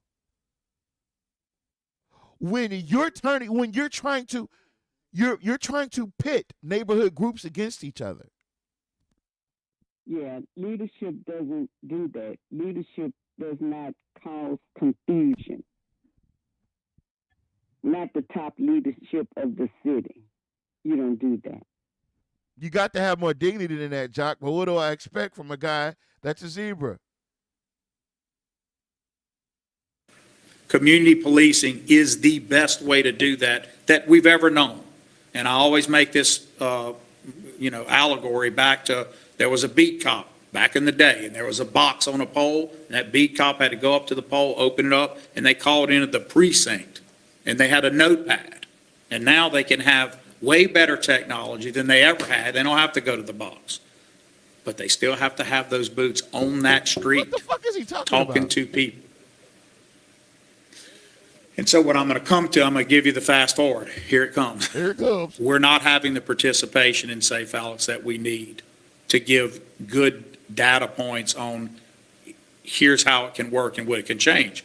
And KLB has asked about that, and we're going to unpack that today, and we're going to keep unpacking it. But we can show you where it worked before, and I'm not going to show you why it's having a struggle now. And it comes to one simple proposition. The neighborhoods and the people won't participate. Nobody wants to talk about what's happening. Nobody, and it's, you might say, well, Jacques, they're scared. They don't want to tell on somebody. No, it's past that. COVID, there was a big disconnection where people went home and stopped talking normal. We just see a big disconnect in what neighborhood groups are willing to do. If we go to neighborhood group meetings, we see two types. Really solid ones like Reddix has in his district who have no participation whatsoever. And there you go. That's what I was waiting for. How can you be a really solid group with no participation?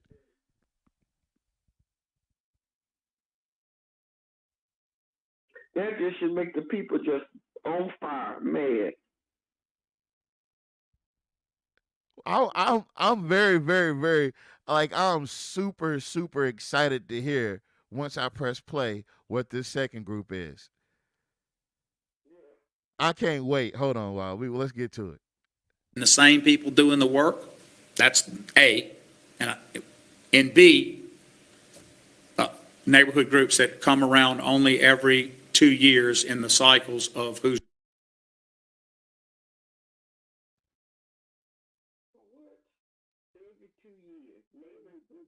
Every 2 years. So what are you talking about? He talking about election time? Yeah, the other neighborhood groups don't have meetings but every 2 years. Ain't that sad? That's a lie. That's a straight up a lie. That's a lie. What is she talking about? The neighborhood group that Reddix have, people don't even know about it. They don't even have meetings.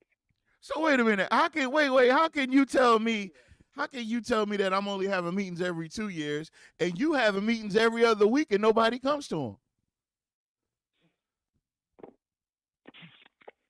And that's even if you having meetings every 2 weeks. Don't nobody know about your little funky ass group, Reddix? With a response because I have receipts. Yeah. Put me to the table. Yeah.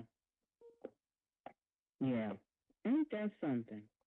I told you I was anxious to hear who Group B was. And I knew it was going to be something racist. I know he's going to say something else inherently racist within the next 20 to 30 seconds. That's what the theme is. How racist can we get without saying nigger? Without saying porch monkey? Without saying spear chucker? How close can I get to the line? Who's running for office when they become about that meeting was so disrespectful to Jock because A, Jock wasn't invited. B, it was the worst thing that Jock could have imagined. It was bipartisan and all black. Yeah, we had Republicans there. Did that matter? No, because nobody was out spreading the Republican love and cheer like they do so poignantly. That was black people that were angry, that are angry about how they're being treated. That's why you don't want to give those fine people in that damn meeting, the 130-something plus meeting that you failed to attend and that Reddix was supposed to be at. No, that's did you invite them, Miss Cheney? You didn't invite them, did you? He could have came. Everybody else just showed up. Stephen Shark just showed up. He wasn't invited. I don't know about. It's a few people. It's quite a few people that showed up that wasn't invited. I know Reverend Turner showed up and she didn't invite him. Well, Reverend Turner, that. Yes. Mr. Chalk was invited. Reddixman was not invited. None of the Faith Elix and all of them, they wasn't invited. Stop it. Oh, well, that's that. They took that personal, Miss Cheney. They took that personal.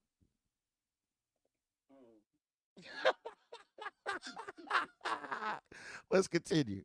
momentarily robust with political events and then go away immediately following the political season. Oh.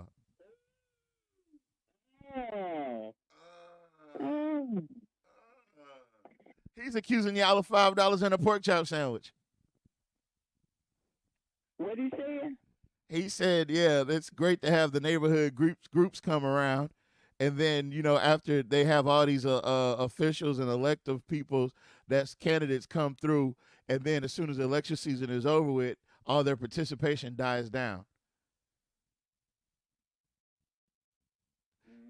I don't know if Jock really realizes how disrespectful he is. I think he does, because he's good at throwing jabs at people. He's done it all his whole entire career.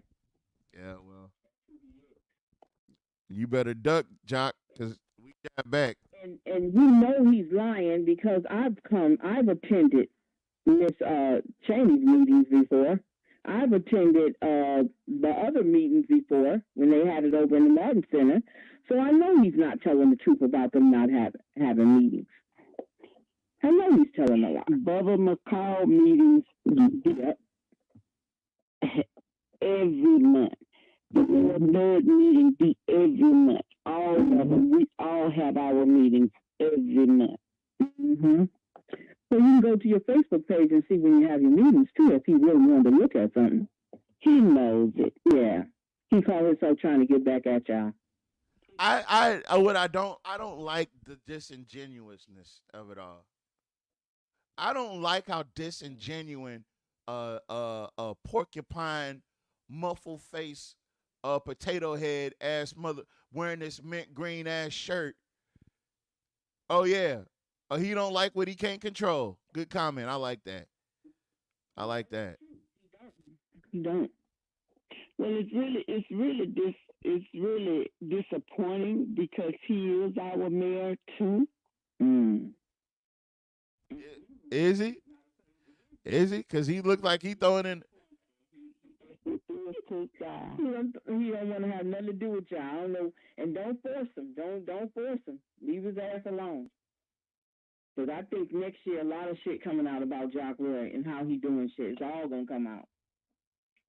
Gonna be played out. We just a neighborhood without a mayor now. Woe is our community. Woe is our community. I'm sorry, I only picked a bushel today, Master.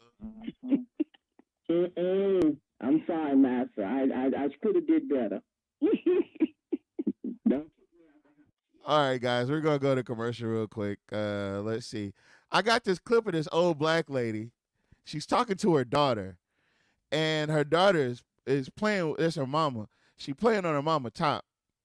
She said, "Mama, what no, ma'am, this is my show. You could go do whatever you like to do on your YouTube, Facebook, Instagram. This is my sacred space where I feel safe at. I feel safe here."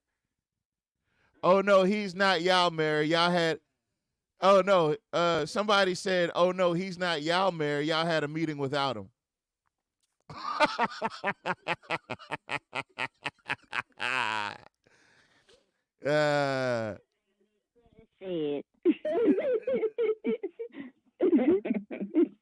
So you know what we're gonna put out? This is what we're gonna say. We're gonna put out a message. If you're in the Samtown Woodside area, you have no mayor. Oh, you get T-shirts made saying "We need a mayor." Y'all mayor. Yeah, y'all need a mayor. Y'all need a mayor. Y'all need a mayor in the Samtown Woodside area. Yeah, we have an opening for a new mayor. We got a vacancy. Yeah. Yeah, we have a vacancy. Here are the qualifications.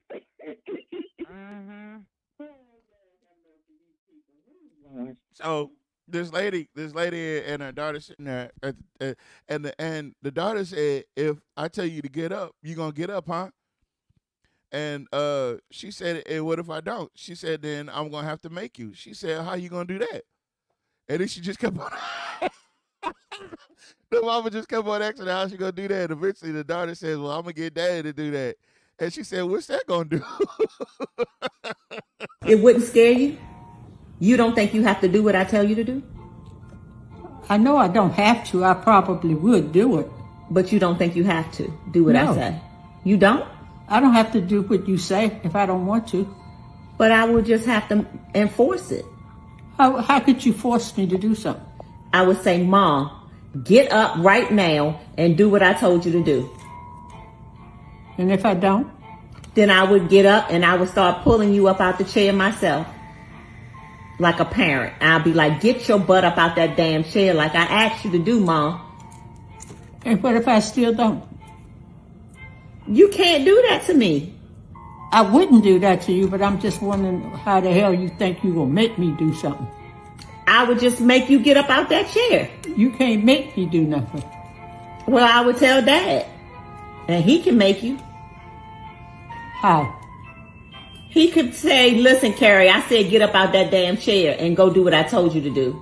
Well, I'm just saying, if I tell you to do something, I want you to do it. And if you don't do it, then I'm going to have to turn into a parent and make you do it.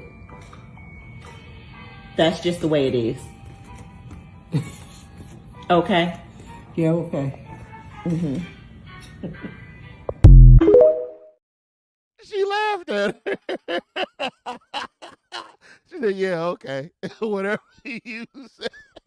That's how I feel right about that. Whatever you say. She said if you don't listen to... Do a reverse on her. No, she was just standing there looking at her stupid. Like, I hear what you're saying, but I want you to try it. I hear what you're saying, but I want you to try it. That's what I'm really shooting for. All right, let's get back to Jock. That's what I see. I see it myself and know it to be true. That's not going to cut it. Either A or B is not going to help. So let's talk about community policing. Community partnerships. That's what Safe Alex is based on. Collaborative partnerships that develop solutions to problems and increase trust. I can't stress enough that last part. And we heard that when we came in. When we redid Safe Alex like it had been, the old way, our way, we immediately heard, Charles Frederick, thank God y'all are back. We love it. But we don't. Did he just quote Charles Frederick Smith? Okay, and I mean, I know you're trying to appeal to the darkies, Jock, but you're picking all the wrong angles there, bro. You got every wrong answer. You have all the wrong answers. He's the oldest sellout going. I thought that'd be Roosevelt by now. No, he's not older than Roosevelt, I don't think. I think he is older than Roosevelt. Let me say it that way. Well, I guess this is Jock's way of well. So wait. Hold on. Alex not having not people participating with Safe Alex, is that what he's trying to say? Somebody clarify that for me. That's exactly what he's saying. He's upset that the people are participating and telling snitching to the yeah, basically. He's mad because they're not telling her what's going on. Yeah. So Safe Alex was supposed to be the one that they would go to and tell. Is that true, Ms. Channing? Is that what Safe Alex is for? I don't know. I know Safe Alex comes to the meetings, and we have some very colorful conversations. Yeah, I remember. Yeah. So you remember, Miss Lita? Mm-hmm, yeah. So what I'm trying to figure out is why is he saying that nobody's participating? So I'm trying to figure out what Safe Alex's purpose is for people to participate in. Yeah, I don't understand that either. I don't get that. And this aspect of things, Jock. That guy was taking back all the information that we were talking about. I do remember that. That's Larry Turner's job. Okay. No. Faith Alex had a white guy. He retired. Remember, what's his name? Oh, shoot. Mr. Parker. Yes. And he would come and he would be talking about carbon monoxide alarms and fire alarms. And he would take in everything we would say. So wait a minute, wait, hold on. So you're saying that Jock is lying right now? I'm telling you, Jock is lying right now. I don't think anything's going to change. And so there had become an atrophy of that. It had atrophied to the point where there was a belief it couldn't work. Organizational transformation, that is the things we have to do internally. And that's all you need. Okay, wait a minute. So people.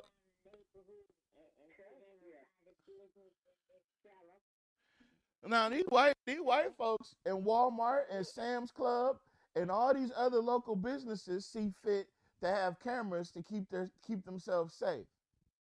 But Jock is literally where has he mentioned cameras yet? No, none of them have. So nobody's mentioned cameras yet. Jock's got this seven-year dissertation, the 6-year study, and 5 years worth of lies. And he's trying to say Baton Rouge. This is not Baton Rouge. Well, he's not even. He hasn't even cited anything yet. Like Mr. Porter said, he hasn't even given you any statistics yet. And he still. Even about maybe we're talking too much, but he's not even saying anything about Faith Alex statistics. Well, let's give it a shot. And in the partnerships, certainly externally, we can talk about from homelessness and all of these other things, there has to be a lot more coordinated effort. We're going to talk about that in a minute. Problem solving. Look, guys, I complain a lot about the technology and some of the nonsense that occurs with it, but I'm a believer and user of it. Certainly. Wait a minute. So you're not afraid to say you're a contradiction? You complain about people using technology, but you use it yourself. You use your phone to watch this show, Jock. Information is dangerous, Jock. You know why you really mad, Jock? Because it didn't matter what candidate you got behind. I see you didn't do no trash pickups. Reddick saved that for his video. I see it wasn't no burger flipping this campaign season. Y'all wasn't giving away no free fucking food this year. Or maybe it's because majority of all the candidates are Democrats and not Republicans. Or maybe it's because Reddick's little resource well of Republican donors has dried up a little bit. So all he can give us is T-shirts and fake ass push cards with just him on it.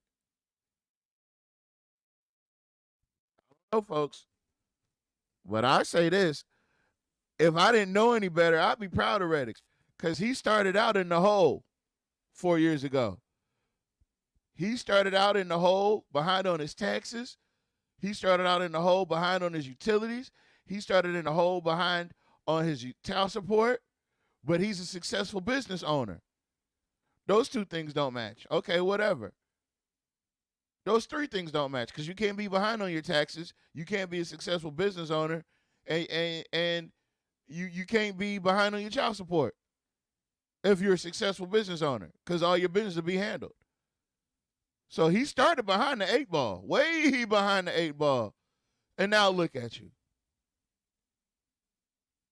$33,000 in fines later, you back to buying houses. And attending meetings with Jock Roy where it's just you and him.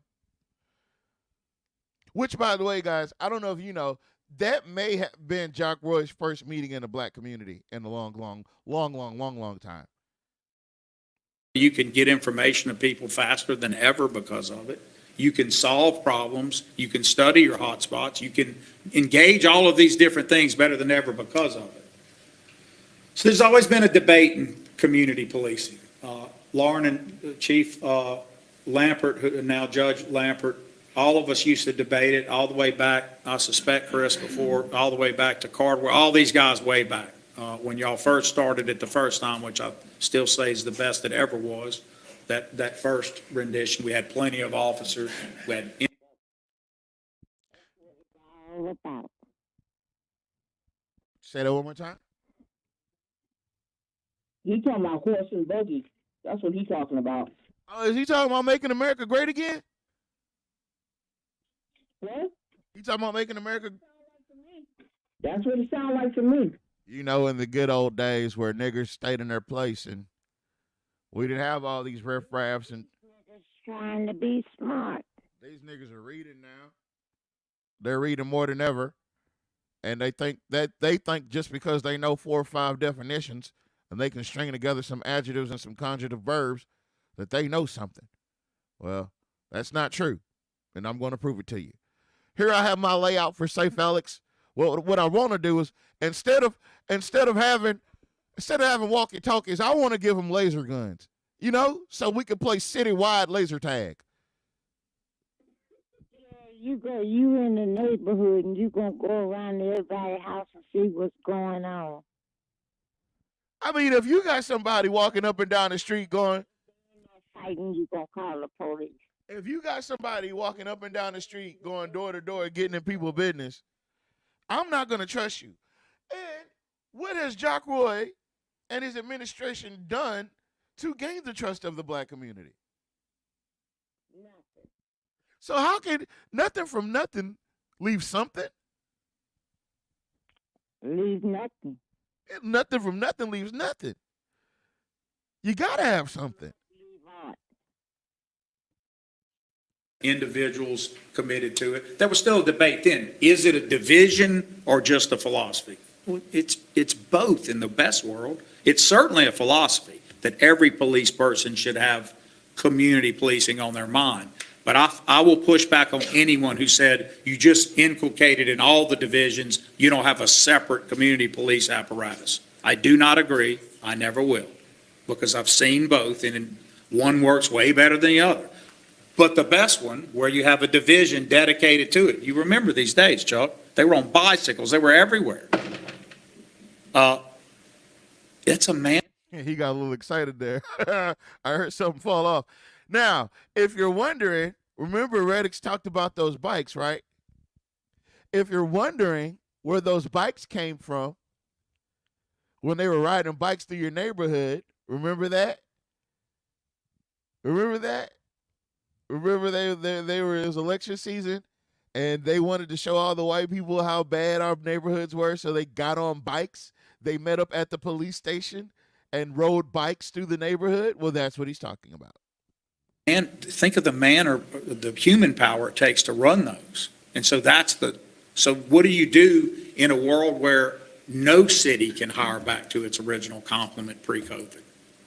We can be challenged by it, by everyone from the news to anyone else, but no one's going to get there. And the best in the country, my favorite leader, told me that personally, as I've told you guys. He said, Mr. Roy, you will never get back. You need to think of new civilianized ways to get to community policing. So we're going to talk about that too. I don't trust it. Jock Roy, your favorite leader? Your favorite leader? I don't know. You're not even my favorite leader. So I don't think I trust any. Your favorite leader could be David Duke, allegedly. Your favorite leader could be Adolf Hitler, allegedly. I mean, you didn't even drop a name on that. So, largely to Mr. Porter's point, all we've gotten is a bunch of slides, a bunch of catchphrases, some quotes, and it's all you niggas' faults. So I'm gonna continue this constitutional policing, even though I'm not really sure what that means either. So, as we go forward, our organizational structure, that's not very clear.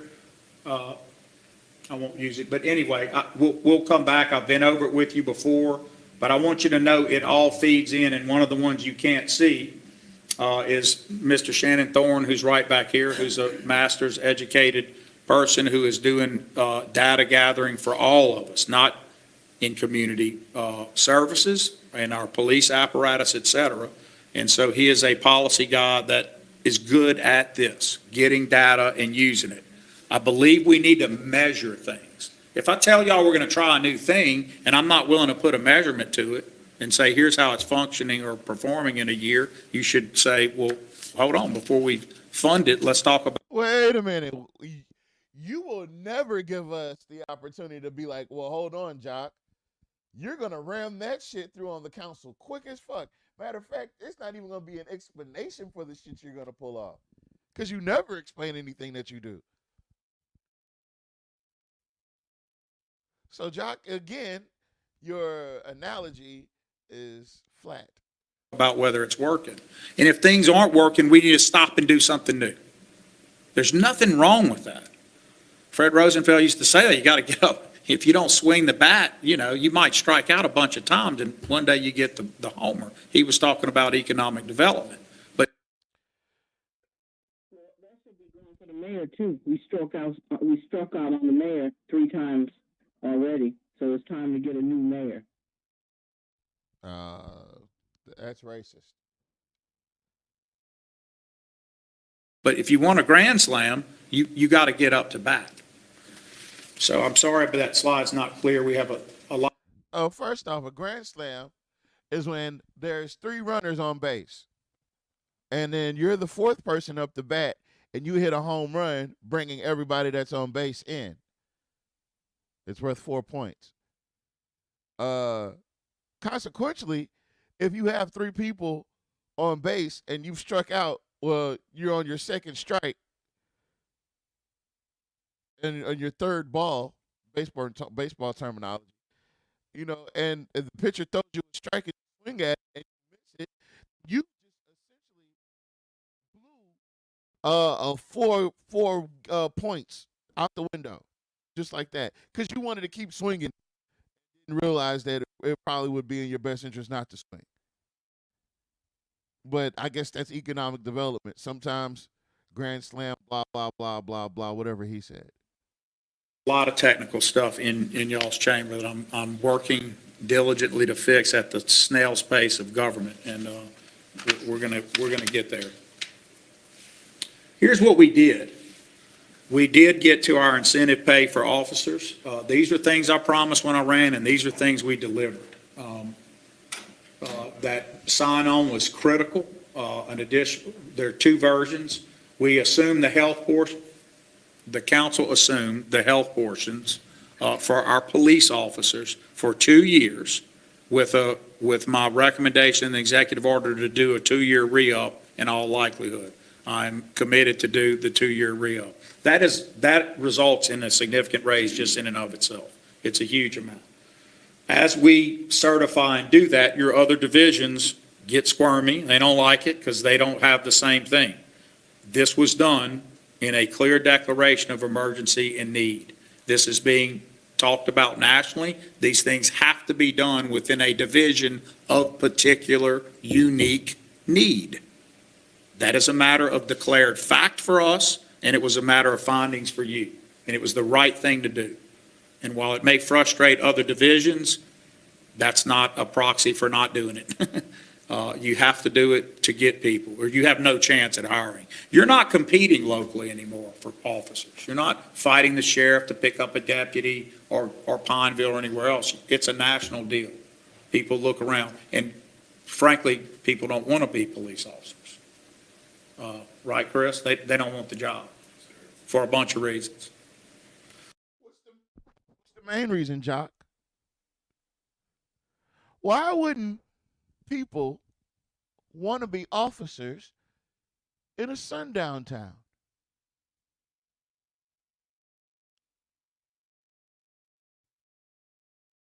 I don't know. We did the 52 cars. The council did a record 3.1 million in operating capital and other items, but that's not the number. It's a larger number. We spent probably closer to 5. It was a massive amount that we've spent since coming back. There's no comparable time period that any officer can name. So we're doing the things we said we would do. Huh? I said that sounds like a Trump statement. We've had more than ever before. More people than ever have ever existed before. And the numbers are phenomenal. The numbers are the kind of numbers that you would dream about. And it's excellent job that we're doing. Peggy's over here. She's doing a great job. She brought me some paperwork. It was the biggest stack of papers ever compiled. And it was the most positive information ever compiled on a stack of papers that was ever compiled. Ever.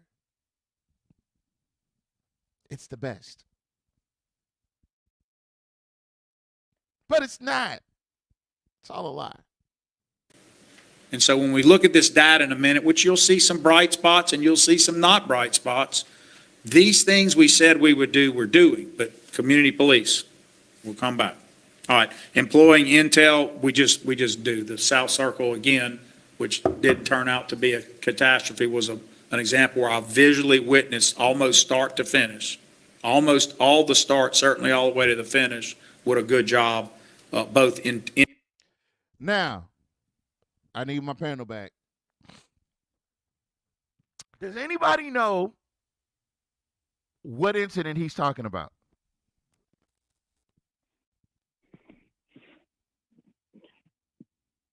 I don't have a clue.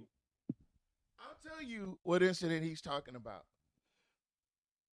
Remember that guy that stole a shirt from the mall? And he ran across the circle into the woods? Right. And they pulled out the drones, the helicopters, the sea tanks. They pulled out the sharks, the pet sharks that they have. They pulled out the hounds. They unleashed the hounds. And they still didn't find anybody? Mm-hmm. What are the chances that the mayor, first off, we said it was an exercise. Because they said that the young man shot at the cop. Or they think they shot at the cop, and the cop chased him across the parking lot at the mall. The guy runs across the highway and into the marsh in the middle of the circle. So where could the mayor have been to where he's seen the very beginning of it formulate to the very end if it wasn't? Because the exercise, when you do exercises, there's always someone overseeing the successes of that exercise. And we also said that Jock, that was one of the first things Jock did, because when he got elected, let me remember right. When he got elected, the police were short. Oh yeah, because every time you pull out all that stuff I named, the sharks, the shark tank, the tubes of whatever they got, the drones, the all the other stuff that they bring out, the team, the search team that they put together, the SWAT unit, when they pulled out the big bread truck and the ice cream truck, when they pulled all that out to go look for one person that was allegedly lost in the marsh, in the woods, in the circle, everybody got paid. The entire police force got paid. It costs money to pull out those helicopters. Somebody's got to fly them. It costs money to fly those drones. Somebody's got to be qualified enough. It costs money for manpower to put the SWAT team in the middle of the traffic circle. All that costs money. So the police departments, that the ones that attended that particular drill, they got a nice little hefty pocket pat. Only for this young man who stole a T-shirt and shot at a cop to get away that night and turn himself in the next day. So they say, allegedly. So that's what he's talking about. But the only way that he could have witnessed that from start to finish is if he was there from start to finish.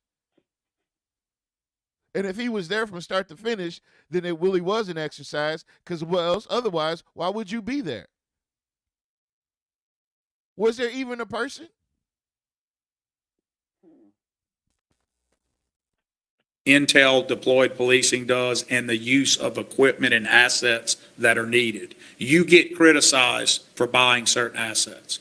If I've heard it once, I've heard it 1,000 times that we shouldn't buy tanks, that they're paramilitary. You didn't buy a tank, as you know, Reddix. A tank is an assault weapon that is offensive. Its defensive attributes are to protect the people in it to be offensive. It has a gun and a turret on it to fire at things. The things we buy are defensive. They're not offensive, except to the extent that. Wait, so you saying you don't own a tank? Hold up. Wait a minute. Oh, I'm sorry. Now he's put on his military hat. So go ahead. I'm sorry. No, I'm trying to figure out what did he just say? I'll run it back for you. That they get somewhere, get our guys somewhere, not bright spots. These things we said we would do, we're doing, but community police, we'll come back. All right, employing Intel, we just do. The South Circle again, which did turn out to be a catastrophe, was an example where I visually witnessed almost start to finish. Almost all the start, certainly all the way to the finish, what a good job. Both Intel deployed policing does, and the use of equipment and assets that are needed. You see? See, they have to justify. That was an exercise. That's what it sounds like. That's exactly what I just explained. That's what we said all those months ago. Defense? I don't know. What? We're not in a war zone. In a war? So what do you need a tank for? You get criticized for buying certain assets. If I've heard it once, I've heard it 1,000 times that we shouldn't buy tanks, that they're paramilitary. You didn't buy a tank, as you know, Reddix. A tank is an assault weapon that is offensive. Its defensive attributes are to protect the people in it to be offensive. It has a gun and a turret on it to fire at things. The things we buy are defensive. They're not offensive, except to the extent that they get somewhere, get our guys somewhere safe, our guys and girls. They are defensive. They not only protect the officers in them so that they can deploy safely, they allow them the chance to communicate together as one team, which is not just best practice, it's the only practice. You wouldn't have people arriving at a different time trying to deploy a plan for a serious situation unless you wanted to ensure people died, both officers and innocent civilians. Now, y'all, that is classic fear mongering. We need these things unless you want people to die. Yeah, we need these things. That is gaslighting. Nat says, listen to how he says Reddix's name. He is saying Reddix's name a little bit too much. All right, hold on. Also, it protects the civilians, as we know, right? It provides armor around which plans can be made and allows less than lethal force, Mr. Washington, to be deployed. So from those assets, less than lethal force can be applied and deployed against the assailant, which saves that person's life and the citizens around it. So the idea that those are tanks are offensive, that's just people doing nonsense. That's about one step away from defund the police, which is the biggest nonsense of all.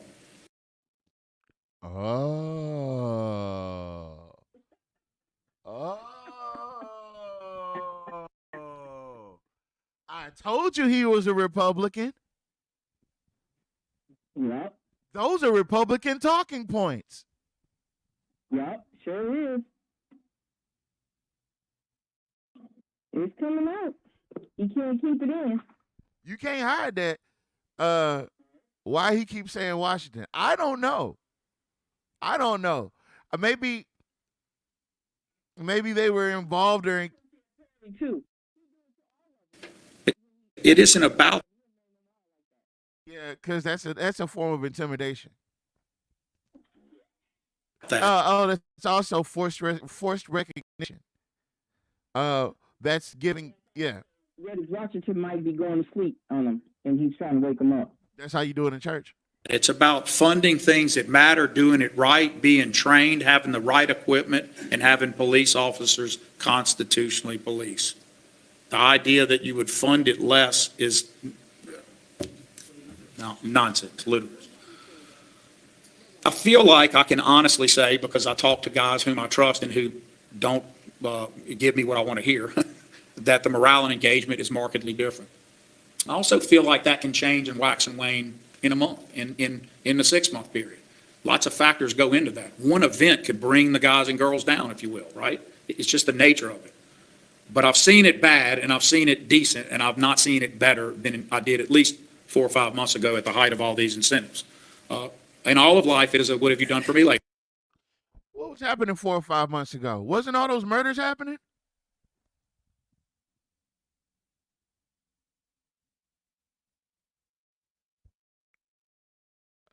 Oh, he is endorsing Reddick's without saying he's endorsing them.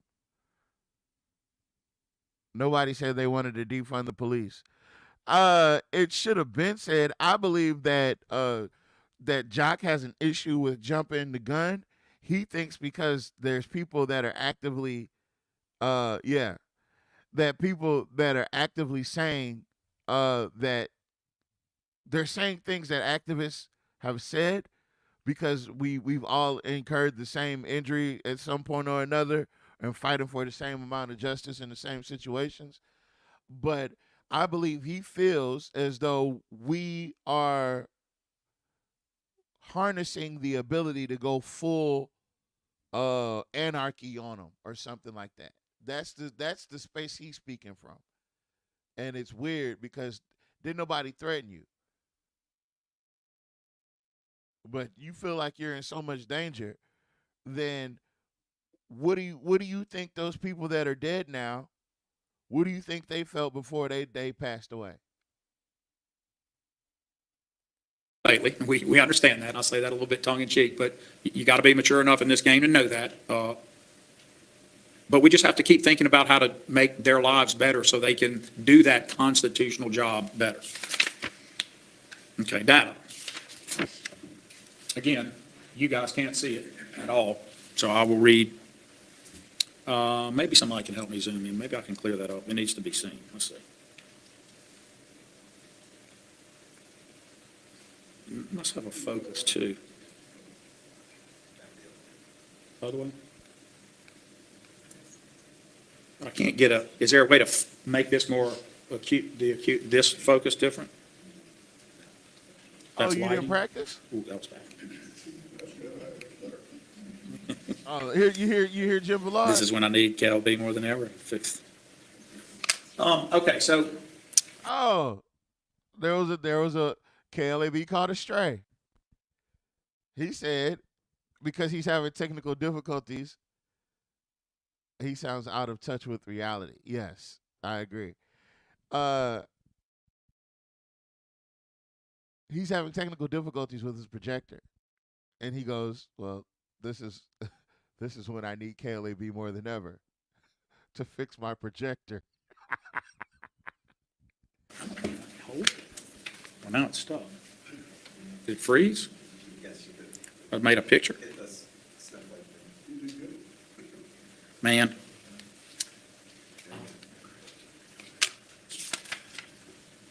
Yeah, that's not going to help. It's the print. It's just the print. Okay.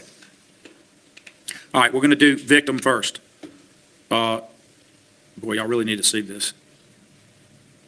So 0 to. Well, I mean, it needs to be seen by the folks at home. Y'all can get it. Oh, look, you got all those yes men around. I can make some copies for you. I'm going to do that for you. Gawk, gawk, gawk, gawk. I'll make some copies for you. Why does it look so blurry? I don't know. I can't. I don't know. Maybe he printed it out blurry. Today.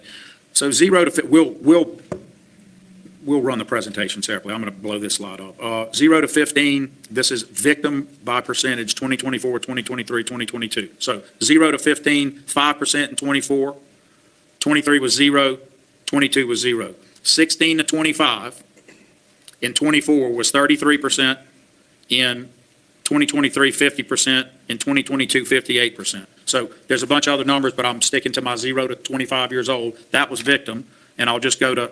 Oh, so I'm only going to use selective data. I'm not going to give you the full context of all the data. I'm only going to give you select data because this is in attribution to my point that I was making. By race and gender, black males, 2024, 60%, 2023, 73%, 2022, 81%. And that's what I represented at Rotary and to KLB, and those are my stats backed up. Again, I need to see those stats. And not only that, let's talk about this.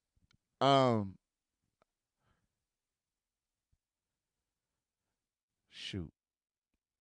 You know what, y'all? SWAT, Special Weapons and Tactics Vehicles. It's an offensive vehicle to transport personnel into an area of gunfire. Therefore, it is an assault vehicle. So they've just pulled a Trump on Jock and fact-checked them in real time, and it sucks. It sucks. All right, guys. I'm going to slip away. I am going to do some commercials. Well, you guys are going to watch some reels, because that's kind of what this show is interspliced with, you know. Things that I find hilariously funny, things that I find hilariously serious, and So this is about you. This yeah, ain't about you have a whole the audience. That's okay. Again, YouTube is a free count. And what are you trying to say? I'm going to commercial. 5:30, a ghost candidate who helped sway a state election testified today that he was offered $50,000 to run for office. He never planned on winning, only disrupting the race, which ended up flipping the Senate seat from Democrat to Republican. NBC6 political reporter Steve Litz live from criminal court building there with more on this case of classic South Florida politics. Steve. And ladies, this dates back to 2020.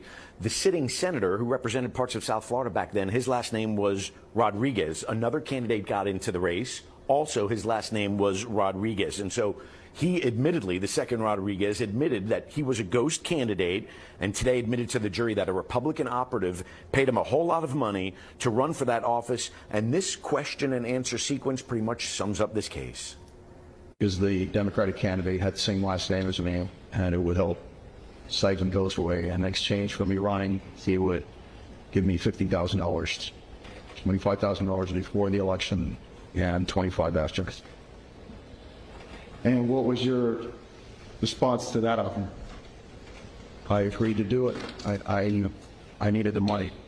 I'm ashamed, but I needed the money, so I said yes. Alex Rodriguez, under oath, said former state senator Frank Artiles was behind his ghost campaign. Rodriguez pleaded guilty to election fraud charges and agreed to testify against Artiles. Did you serve any sort of time? I was under house arrest for 6 months, and I was on probation for 3 years. Prosecutors say Artiles, a staunch Republican, convinced Rodriguez to change his party affiliation to independent and run against the incumbent Democratic Senator Jose Javier Rodriguez in November of 2020. The two share a last name. Rodriguez, the sitting senator, lost the election and lost his seat to Republican candidate Ileana Garcia by 32 votes. He sent us this pre-recorded interview about this case. We should get involved in the process. We should learn the issues, learn more about the candidates, and put a stop to these tactics. Prosecutors say Artiles broke campaign finance laws and committed other election-related crimes. His lawyer told jurors backing a ghost candidate is not against the law. If you conclude that Alex Rodriguez was a ghost candidate, and we're telling you he is, ghost candidate, that in and of itself is not a crime, nor is it as previously noted, a crime to encourage, to assist, to support, or contribute within legal limits to such a candidate. Alex Rodriguez also saying under oath that he has pretty much no interest in politics, and he's been a lifelong Republican, but regardless switched over to that independent after that offer was made. He testified that he received about $44,000 of the $50,000 that was offered to him. Testimony in this one continues on Monday. Rodriguez will continue. Live in Miami today, I'm Steve Litz, NBC6 News. It's been a tradition for more than half a century that the major party candidates for president sit down with 60 Minutes in October. In 1968, it was Richard Nixon and Hubert Humphrey. This year, Vice President Kamala Harris and former President Donald Trump accepted our invitation. But unfortunately, last week, Trump canceled. The Trump campaign had told us that the interview would be this past Thursday at Mar-a-Lago. They also asked us whether we would meet 78-year-old Trump in Butler, Pennsylvania, where he was grazed in an assassination attempt. We agreed. On September 9th, Trump's communications director, Stephen Chung, sent a text that read, quote, "I'm working with our advance team to see logistically if Butler would work in addition to the sit-down." Sit-down meaning the interview in Florida. Days later, Chung called to say, quote, "The president said yes." Then, a week ago, Trump backed out. The campaign offered shifting explanations. First, it complained that we would fact-check the interview. We fact-check every story. Later, Trump said he needed an apology for his interview in 2020. Trump claims correspondent Leslie Stahl said in that interview that Hunter Biden's controversial laptop came from Russia. She never said that. Trump has said his opponent doesn't do interviews because she can't handle them. He had previously declined another debate with Harris, so tonight may have been the largest audience for the candidates between now and Election Day. Our questions addressed the economy, immigration, reproductive rights, and the wars in the Middle East and Europe. Both campaigns understood this special would go ahead if either candidate backed out. And so, with that, here's Bill Whitaker.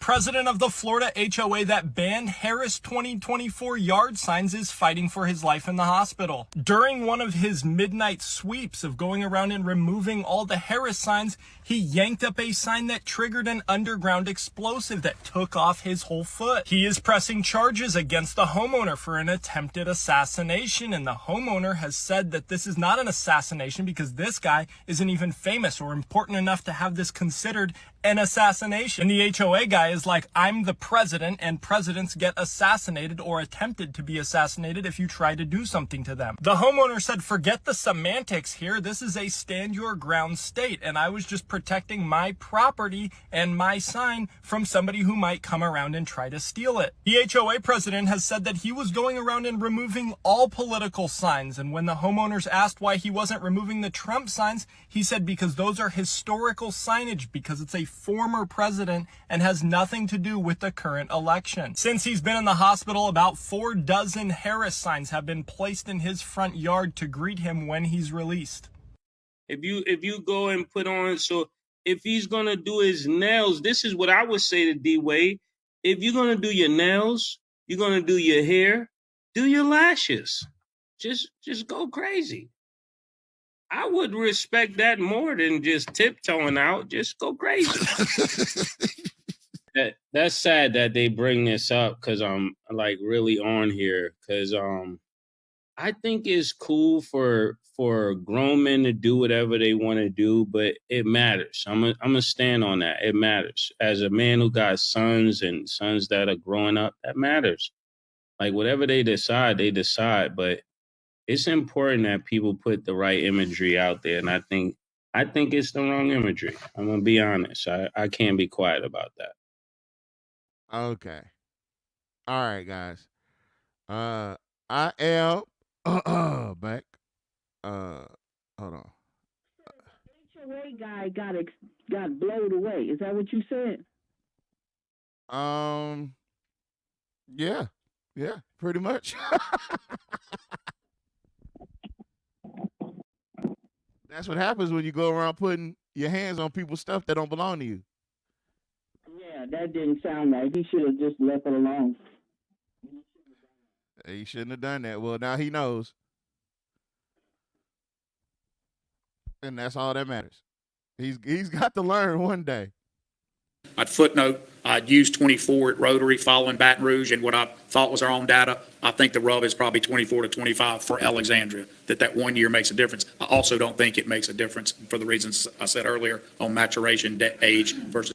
Well, to be honest with you, the data he's providing is letting us know that crime is actually decreasing. At some point, I think it has. I think it has gone down some. Yeah. So what is this press conference really about? Are they just taking the opportunity to talk shit about black folks? No, to be honest, I think you're getting at a different angle than what I'm getting at when they're talking. I think it's more of him actually trying to do a roundabout way of deterring what we have already said about having cameras in these areas and how there's proof, there's statistical proof that crime has gone down using these cameras. And I think this is just me. I think he's trying to find a different way to talk about safety without saying cameras. That's what I'm seeing. That old-fashioned way, that all that stuff he's talking about, obviously when people came back from COVID, it's not working. He even admitted that himself. Because people are looking at crime differently. They're not looking at it in the antiquated way. They're looking at it from the technical way. And the technical way is those Ring cameras, and people are looking at the surveillance. People are looking at crime in a whole different light. And he can't see, if you do it his way, he can control it. Well, with the way we're looking at crime now, he doesn't have any control over it. Of what can be done.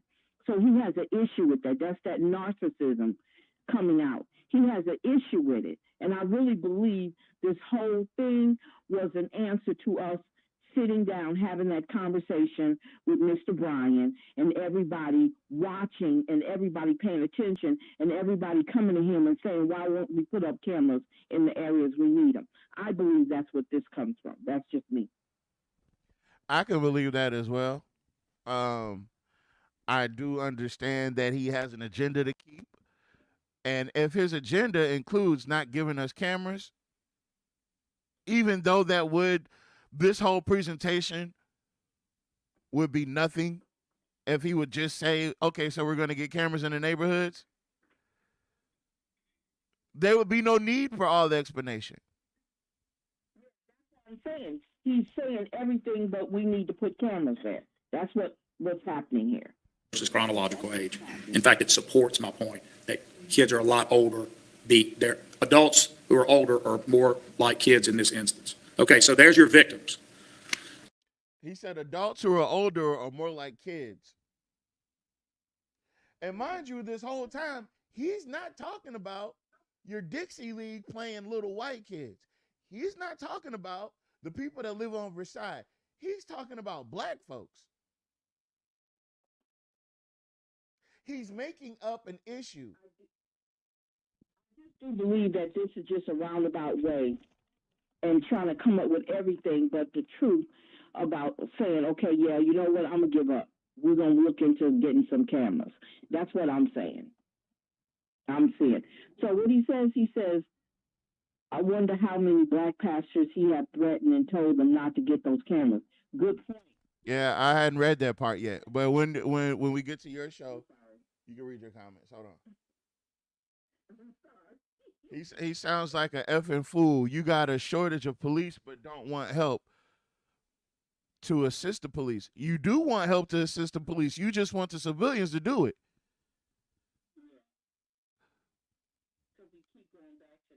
I wonder how many black pastors he have threatened and told them not to get those cameras. I don't, well, because of the fact that the main attraction of that meeting the other week that y'all had, what it would appear to be is that y'all came together to talk about cameras. We did do that. It looks like it. Appearances. Deceiving. Very much so, because that definitely is not. Jock, you read that wrong. You should have been in the room.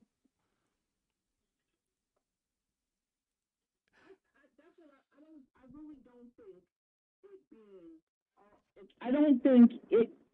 Well, maybe it is about the race thing, but I mainly think is the idea that we came up with it. We talked about it several times, and then we actually got the guy to come on and verify. Because if it don't come from white folks, you can't believe it. The man came on and actually said with stats and information, and I really believe when that happened and he got wind of it, it pissed him off. That's what I believe. I believe it pissed him off. And Nat just came up with a wonderful idea.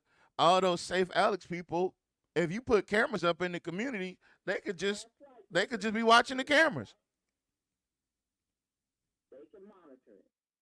I mean, Project NOLA is going to be calling the police anyway. They'll be calling the police anyway. Well, the way it's set up is the camera before Project NOLA comes and installs the cameras. They appoint. They come in. Yes, they do. They come in, they install the cameras, you pick the place, they install, well, no, they don't install them, you're right. You have to get somebody to install them. Okay, so here's the deal. Once you have the cameras, they're going to network those cameras and route them through the police department. They're going to find a point person inside of the police department to do so. And then they're gonna backdoor and route their way through it so they can monitor it as well. So when they see something, they're going to call the police department here and ask them if they see something. And so what you have is you have your essential eye in the sky. And it's keeping the city safe. Oh, hold on. He said, did you hear when he said Reddix and the community had 3 people? Yeah. Yeah. How can you be a strong community group and then gonna tell me that you had 3 people show up? We got much stronger community groups like the one Reddix is a part of, and they're solid. They're reliable. They're not just around every campaign season. They're always around. Which is funny you should say that because nobody knew what the fuck a Reddix was until 4 years ago. But that's neither here nor there. Let's see. Let's continue. You ready for perpetrator? 0 to 15, 0% 24, and I'm going to give you this. Where it's a TRO case, so they've not been adjudicated guilty. To go, I'm going to say correlation. No one should say that they can prove this caused that. But if you want to look at the correlations here of things we did, there's 11 when it was instituted. We felt like we had in that year. It's not like the next day. You back to way in the beginning, we had our slide. Previous crime, that's where this is happening. I think in the beginning when I was telling everybody it was young and you see the stats of 0 to 25, I should have been careful day one. I have been for the last year and a half, very careful, especially this time around as mayor, that when I say young, again, I don't mean 15. I mean 25 and under. That's young to me, based on the data we see in the maturation age of kids. So.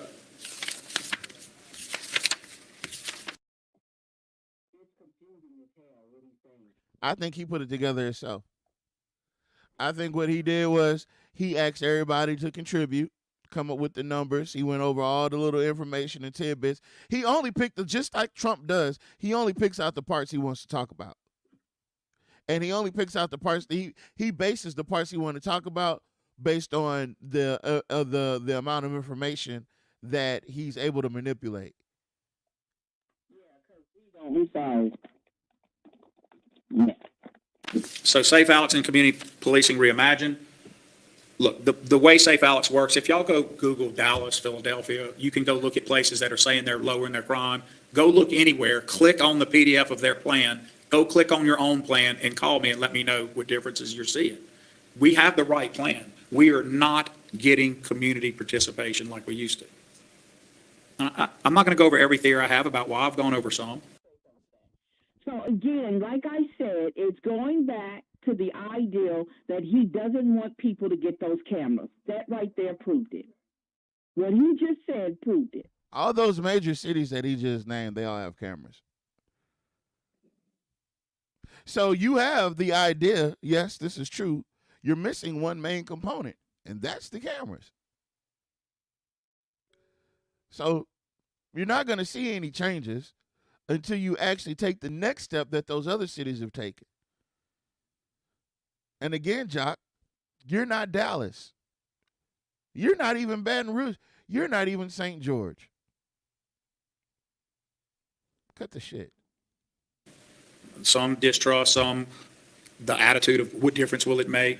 So a hopelessness part of communities. You can have all of that you want. If we don't make a change, if there is not a change in that attitude, then it can't be fixed. So we're going to have to all be about that work. It can't be that you look at a presentation at home or now and go, well, I think some of that makes sense. Maybe he's right. And then you turn it off and you go about regular stuff. Everyone's going to have to roll up their sleeves and get in it. So. Did you hear what he said? If that's not a narcissist.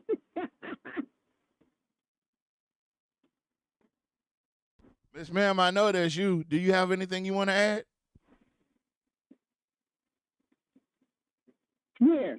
I just said. I thought I was talking to Summer. Not sound like a narcissist what he just said. I was talking to Summer. No, I don't have anything. Doc. That's all I can say. Some of the things he say, somebody need to critique him before they let him go out there and make a out of himself. We have to have the neighborhood profiles. You can't only have a community neighborhood meeting group that meets every 2 years at political season, and you can't have a good one like the one I mentioned earlier that has 3 people attending. You know? Oh my God, no, he didn't. He did it again. I'm telling y'all, for all intents and purposes, that meeting y'all was at pissed him the fuck off. You know why? Because you got more than 3 minutes standing at a podium with everybody's attention. See, that was an environment he could not control. If he wanted to, he couldn't come in there and shut it down. So that's the real, there's many, many reasons why he's mad. There's a few.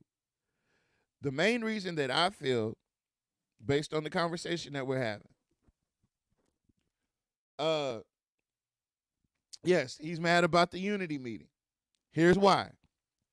First off, it was clear to see the people that were working their agenda as it was relating to the current election. Now, it's funny he should mention about a committee meeting that comes around every 2 years during election season. So now I see that you were mad about those congressional candidates there too. What else were you upset about? You were upset that you went to a meeting where there was only 3 people. And that was a meeting that you planned that day. because you had no idea about the other meeting. So how could it be so solid? How can it be so solid and put together if you had to plan a meeting the same day as another meeting?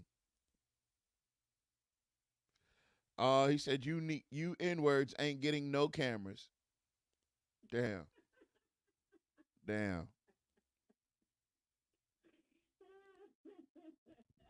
We need to modify our plans as things change. I believe that the community compacts, which I've never been able to get people to do, are important. You sign a compact, a trust agreement with that particular neighborhood group of its needs and wants. It's obviously not enforceable in a court of law, but everyone is then on the same page, signing, this is what we say is important to us. In one neighborhood, it might be trash. In one neighborhood, it might be dilapidated housing. And in one neighborhood, it might be drug trap houses, you know? Where the fuck have you been hanging out, Jock?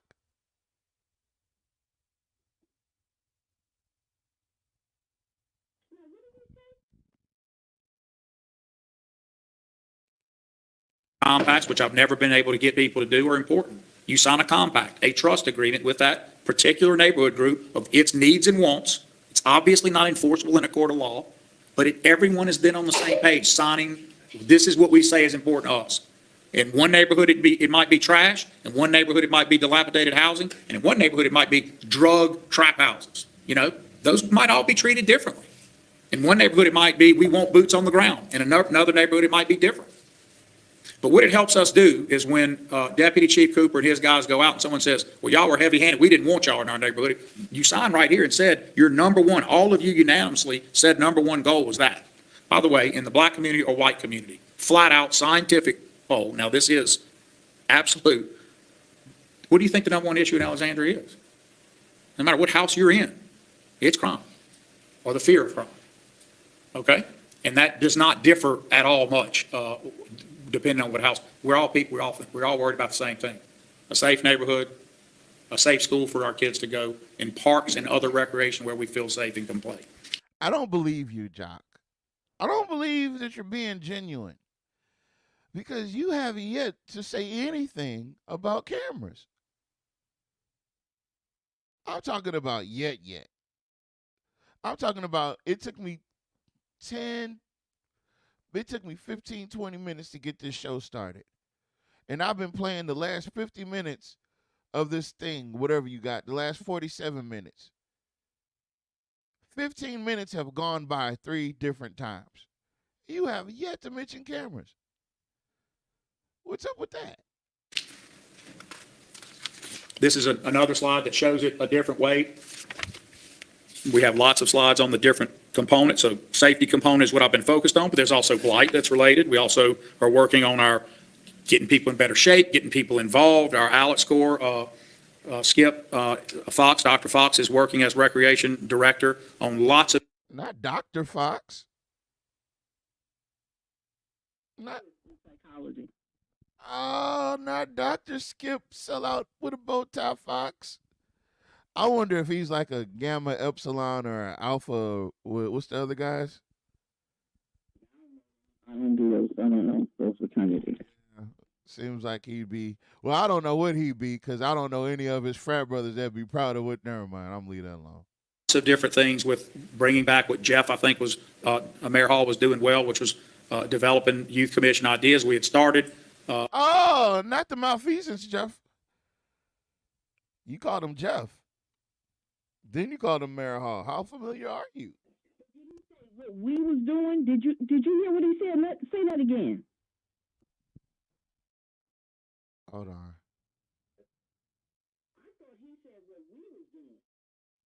on. Really champion that, and we're getting all of that back going. No matter what house you're in, recreation where we feel safe and can play. This is another slide that shows it a different way. We have lots of slides on the different components. So safety component is what I've been focused on, but there's also blight that's related. We also are working on our getting people in better shape, getting people involved, our ALEC score.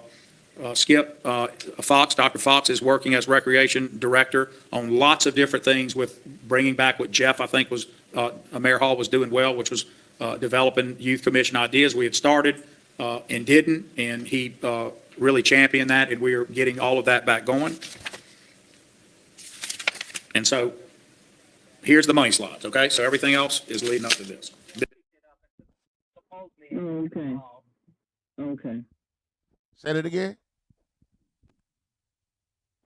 He basically was saying that he started the program, and when Jeff got in office, Jeff supposedly had picked it up and became a champion with it and carried the ball on to the next level.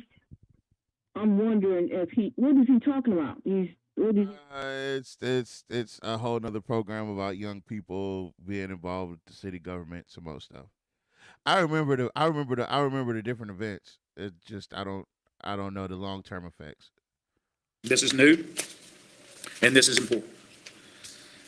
If I'm making my thesis that community policing is the solution, and I'm telling you how hard it is to hire officers, then you got to say, well, then what are you telling us? I'm telling you to get cameras. That there's no hope or way. What our guys have been working on, Shannon Thorne, the commissioner of public safety, and our team are community service officers.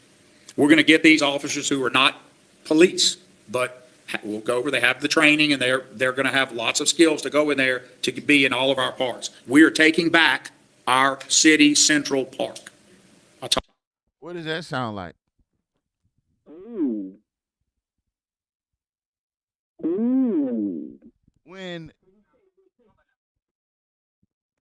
Okay, so remember I told you that Republicans run on fear. If you look at the Republican diametric, it's I'm afraid we're going to lose this, so I'm going to do this. I'm afraid these people are going to come and do this to me. I'm afraid of this, or I'm afraid of that, so I'm afraid of being voted out of office, so I'm going to buy all these votes. I'm afraid of losing control, so a lot of their stuff is fear-based. So what did he just do? He just ginned up a whole bunch of fear. And what can you do with that fear? Fear is powerful, folks. You run faster when you're scared. I guess. I don't know. I run really slow in my dreams, but I probably run really slow in real life. I don't know. Causes endorphins and adrenaline to pump here.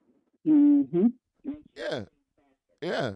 Fear is for you adrenaline junkies out there who can't get your nose candy fix. You like fear.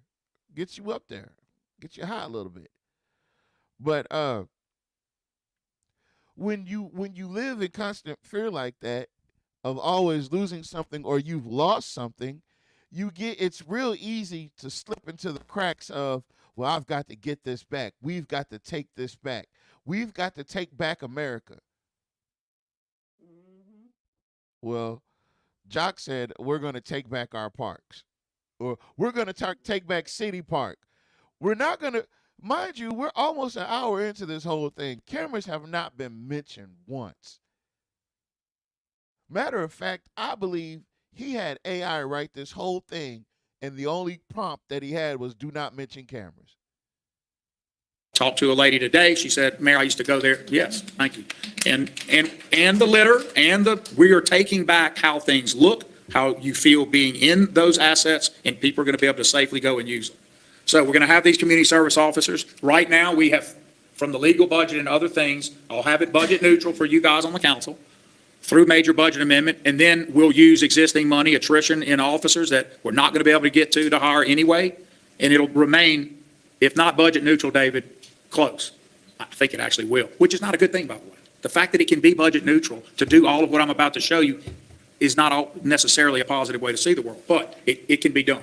And I know you'd fund it anyway, but we're looking for ways to make it make sense. So these guys get cameras.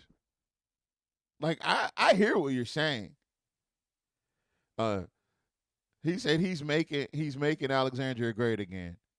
That's what he's saying. That's exactly what he's saying. He's just saying it in a roundabout way. He said he's got the budget for that, but not the cameras. Cameras. That's right. He sure did say that. He just said it. I'm concerned as to why is it so hard to talk about cameras? Like, how did you go this whole entire meeting and not say anything about cameras? Dealing with crime never says anything about cameras. Guys are part-time. People need to pay attention to this, and people need to understand that Jock Roy do not give two shits about them, and that they'll need to take on their own safety and get damn cameras on their houses. They rotate in. They have a uniform. They're recognized as having the authority to do what they do. They're going to be able to enforce certain city codes, other non-criminal police-related duties.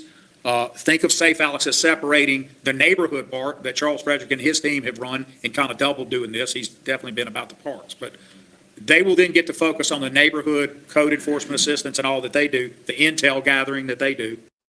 So Charles Frederick Smith is the reason why your parks close at 8.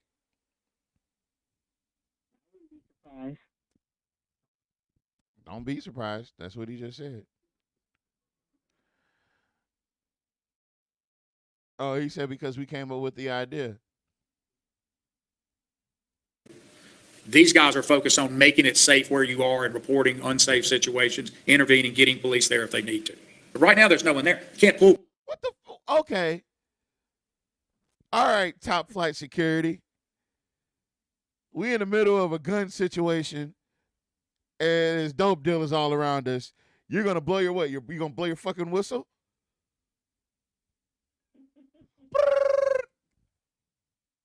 Halt. Let me call the cops. What? Just get cameras, Jock. Pull people out of zones, Chief, and put them just over at a park or at a business where someone says, well, my business is in an unsafe area. And you get tired of telling. So the people that say my business is an unsafe area, he's saying that they've been pulling resources so they can have cops come patrol that business. Got to read between the lines, folks. Telling people your cost of doing business means you have to have security. They don't want to hear that. They want to hear how their business can be safer. So anyway, we think this is going to be a big help. They will not perform tasks legally restricted to law enforcement. Hey, so you give a fuck about what the business, top flight security. You give a fuck about what the business people think, but you don't give a fuck about what the voters think. That's what he's saying. That's interesting, Jock. That's exactly what he said. They will not carry firearms. They will not have the power of arrest. But they will be able to do basic community policing duties. They will be able to oversee and monitor our parks with the authority to tell someone to leave. And if they don't leave, then they're violating a law and the police can. Oh, that's for you, Nat. Yeah, Nat, that's for you. Yeah, they're going to have them CSOs on your ass every time you pull up to Johnny Downs. That's right, boss. That's it. Oh, you got to go. If you don't leave, you're going to be violating city ordinance number 00615. Hereby order of the king. Wasn't in the city limits, so how is that? Yeah. They going to figure it out. It's not. No, I think Johnny Downs falls into District 1. He gonna get somebody hurt, just like Nat said. He gonna get somebody messed up. Mm-hmm. Can come. They will have the authority to engage the community with outreach activities. They will have the authority to respond to mental health calls, which are, again, back to our promises that we would create ways to de-escalate and make sure when officers get on scene, either fire or these guys now can have told them, hey, look, it looks bad, but I think this is what's really going on. That saves lives. They'll have the ability to monitor and assist the homeless population, create a presence and relationship with businesses, Lee, as I just went over about, hearing back from businesses like, look, I know you can't provide us security for a private business. We need something. And they can monitor special events, et cetera. Monitor and patrol the bus station. They can do some crime prevention through environmental design. That's what CPTED stands for. Help us look at places that need more lighting. help us look at places that need a different color coding to make things brighter and easier to understand. Or a camera. Wait a minute. What the hell is he talking about? He's talking about the CFOs, CSOs. All of those things. They're like, yeah, these are like top flight security guards for the city. Where are they getting the money from for this? Well, he said that if it affects the budget, it's gonna affect it very little. That's what I said. I want to know who these sellouts are, because those are sellouts. I'm sorry. You don't know who they are because they haven't hired them yet. Okay, I'll say they're going to be sellouts. Roughly 17 an hour to start, 29-hour week. Again, non-sworn, there'll be 10 positions that are CSO 1s, and then supervisors with a little more authority in training at 2s, and they'll be paid more than that, more than the 17. The requirements are pretty simple. High school diploma or equivalent, 25 years of age, citizen of the U.S., no criminal history, pass illicit drug testing, valid driver's license, pass physical. Oh, wait a minute. Now, why are you being more stringent on civilian officers than you are on the officers that you have on the force right now? Because quite a few of those officers have a criminal history. And quite a few of them do drugs, allegedly. See, I don't like this. I don't like this chief service officer. Fitness, pass psychological assessment. So that last one we treat You don't even pass. like we do our officers. They're going to have to pass that because you got to know people you're putting in there don't have propensities to cause trouble themselves. They have to have that level. Criminal history, we talked a long time about listening to that one. We would tell people if you have an extensive criminal history, that's probably going to hurt you doing this. But if you have some nonviolent, old stuff, misdemeanors, apply. You might not make it, but you might. I don't. Oh, that's stolen. I'm stealing that one. You might not make it, but you might. Yeah. You never know. You never know. Wow. I don't know. Let me see. Check the comments.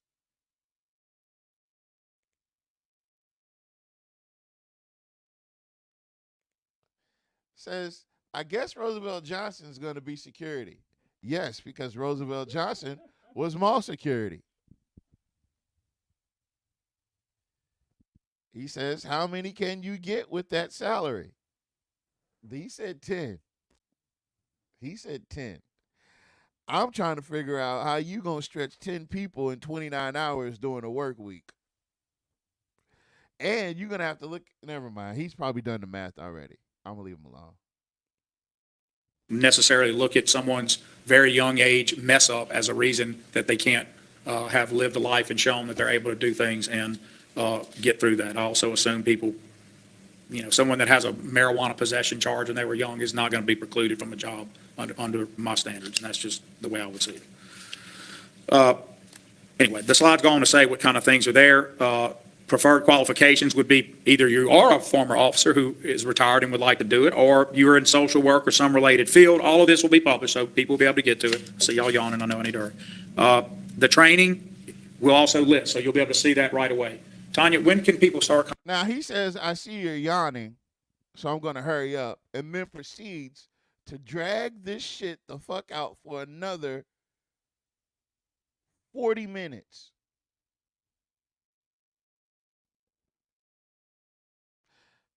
CSO equipment. Let me see what this equipment say. You get a uniform, body camera, a duty belt, a flashlight, a radio, pepper spray, and a patrol units with GPS. Yeah, nah.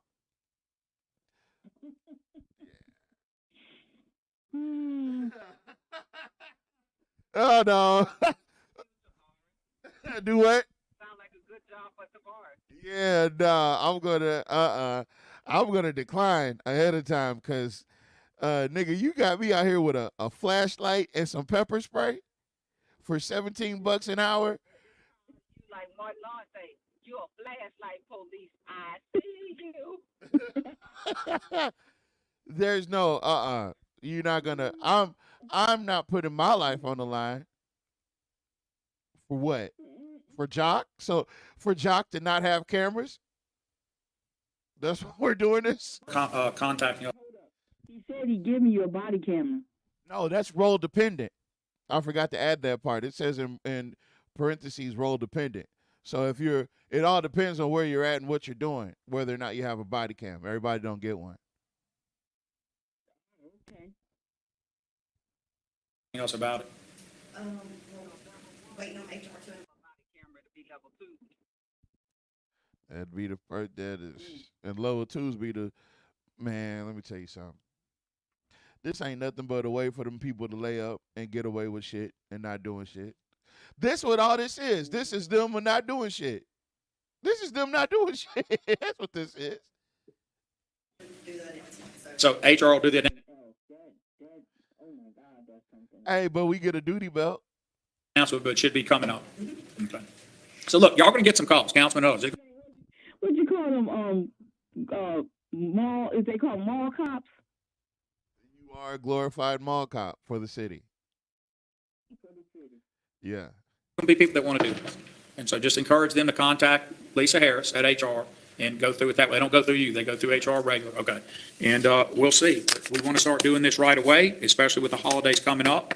Next summer, we want to see people in our big park and in every park enjoying it, feeling a lot better, and take those back. Those assets belong to you, the people, to use lawfully, safely, and with fun. And the vigor that should go with kids out and being athletic and doing things. They should not be about four-wheeler contests and guns in backpacks. And they're Ooh. You heard that? You heard what Trump said? Yeah, I mean, the more Jock talks, he sounds like Trump. This is the equivalent of the Haitians eating the dogs and the cats. They're eating the dogs. They're eating the cats. They're eating our pets. They're eating our pets. They're riding four-wheelers and they're hiding Uzis in their backpacks.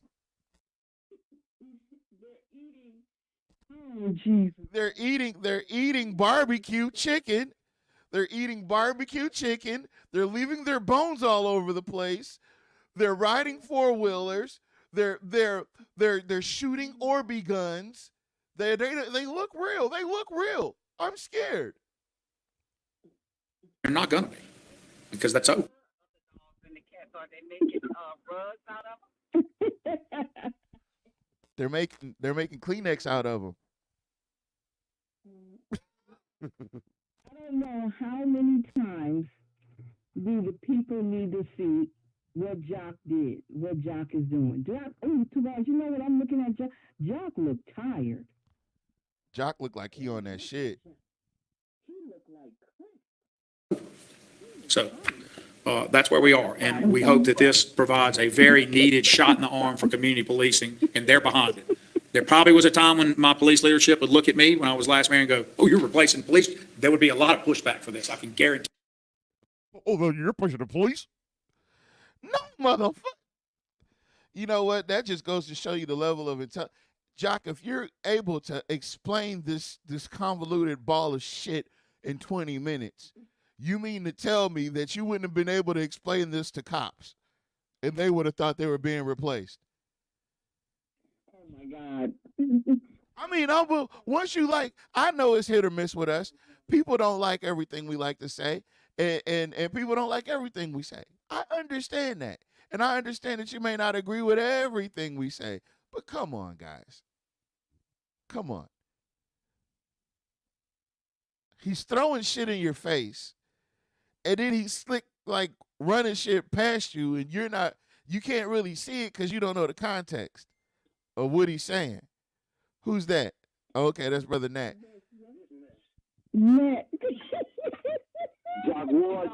understand they don't understand sarcasm. They don't understand Jock's sarcasm.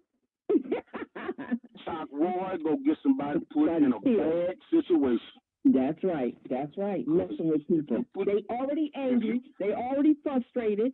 You don't. Lord have mercy. We don't need y'all showing up to no more meetings, talking about no goddamn cameras. This is my show, ma'am. Go ahead, on to your show. Go ahead now. He's trying to set people up to be in those parts. Now, see, what he's not saying is those people are not going to be at Johnny Downs. Johnny Downs got cameras. Yep. Those people are going to be the overseers of the black parks. That's right. That's right. And that's what that means. Yeah. And what he's showing, he's calling you, Mr. Marshall, a nigger without telling you that you're a nigger. He's been saying that the whole time. He's been saying that since he started talking. Yeah, with the money they finna spend for these people, they can cover the whole city with cameras. That's right. Sure could. But just because black folks came up with it, we don't need cameras. We don't need it. That's short as the police. How you gonna put boots on the ground when you don't have no police, asshole? Well, we're gonna create more police, but we're just not gonna call them police. We're gonna call them CSOs. We're gonna give them flash jackets and flashlights and goddamn pepper spray and duty belts.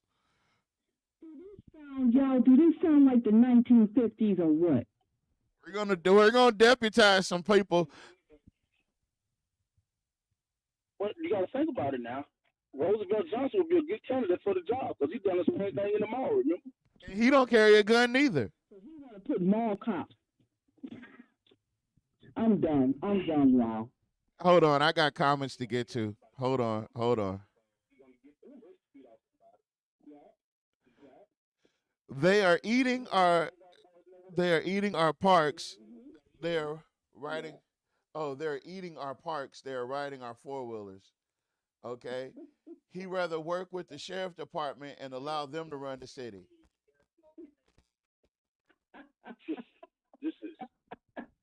People not paying attention to this. This is crazy. All this is about is wrapped up in basically, he ain't talking about nobody but us. Yep, that's right. That's what I said. That's what I said. I said this is about us bringing Mr. Lagrange in. That's what this is about. I'm trying to figure out how long did it take for him to gather up all that information he's spreading all of a sudden today? Well, he spoke a little bit about it in his mayor's briefing. If you would have listened, he had spoken some of this already. Yeah, so did Patrick Van Dyke, and it in that conversation. That's something he's been working on his own on the low. Y'all didn't know nothing about that. See, he was gonna surprise. He was doing this on his own after he saw Mr. Bryan come on our show. I'm telling you, that's what happened. Okay. You pissed him off, and then on top of that, go ahead. I'm sorry. No, combat stuff that we're doing and telling people, we don't need no more police officers. We'll get fake police officers. We'll get toy soldiers and put them in the community. Man, bullets are real. Bullets are real. I don't look. Here's my problem. I don't know no nigga that's willing to get stabbed for the city of Alexandria. I don't either. I don't know it either. Or get shot.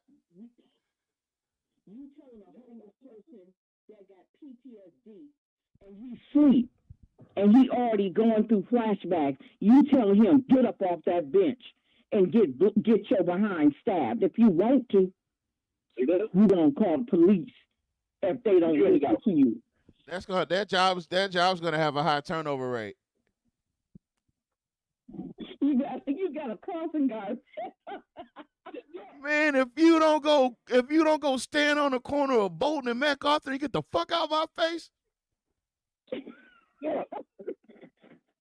See, and that sounds dumb, and you know he doing everything but making see that cake. Well, you want to say cake? That sounds too much like that. He can't say talk. That sounds like. I'm trying to tell y'all, No, you ain't saying that at all. this man's been talking for 55 minutes and 46 seconds and has not mentioned cameras once. And I say this, and I still stand this, and I mean every word I say. I think he made a call to the black pastors and told them, don't get those cameras. Yep. Nothing can tell me no different, Mr. McCall.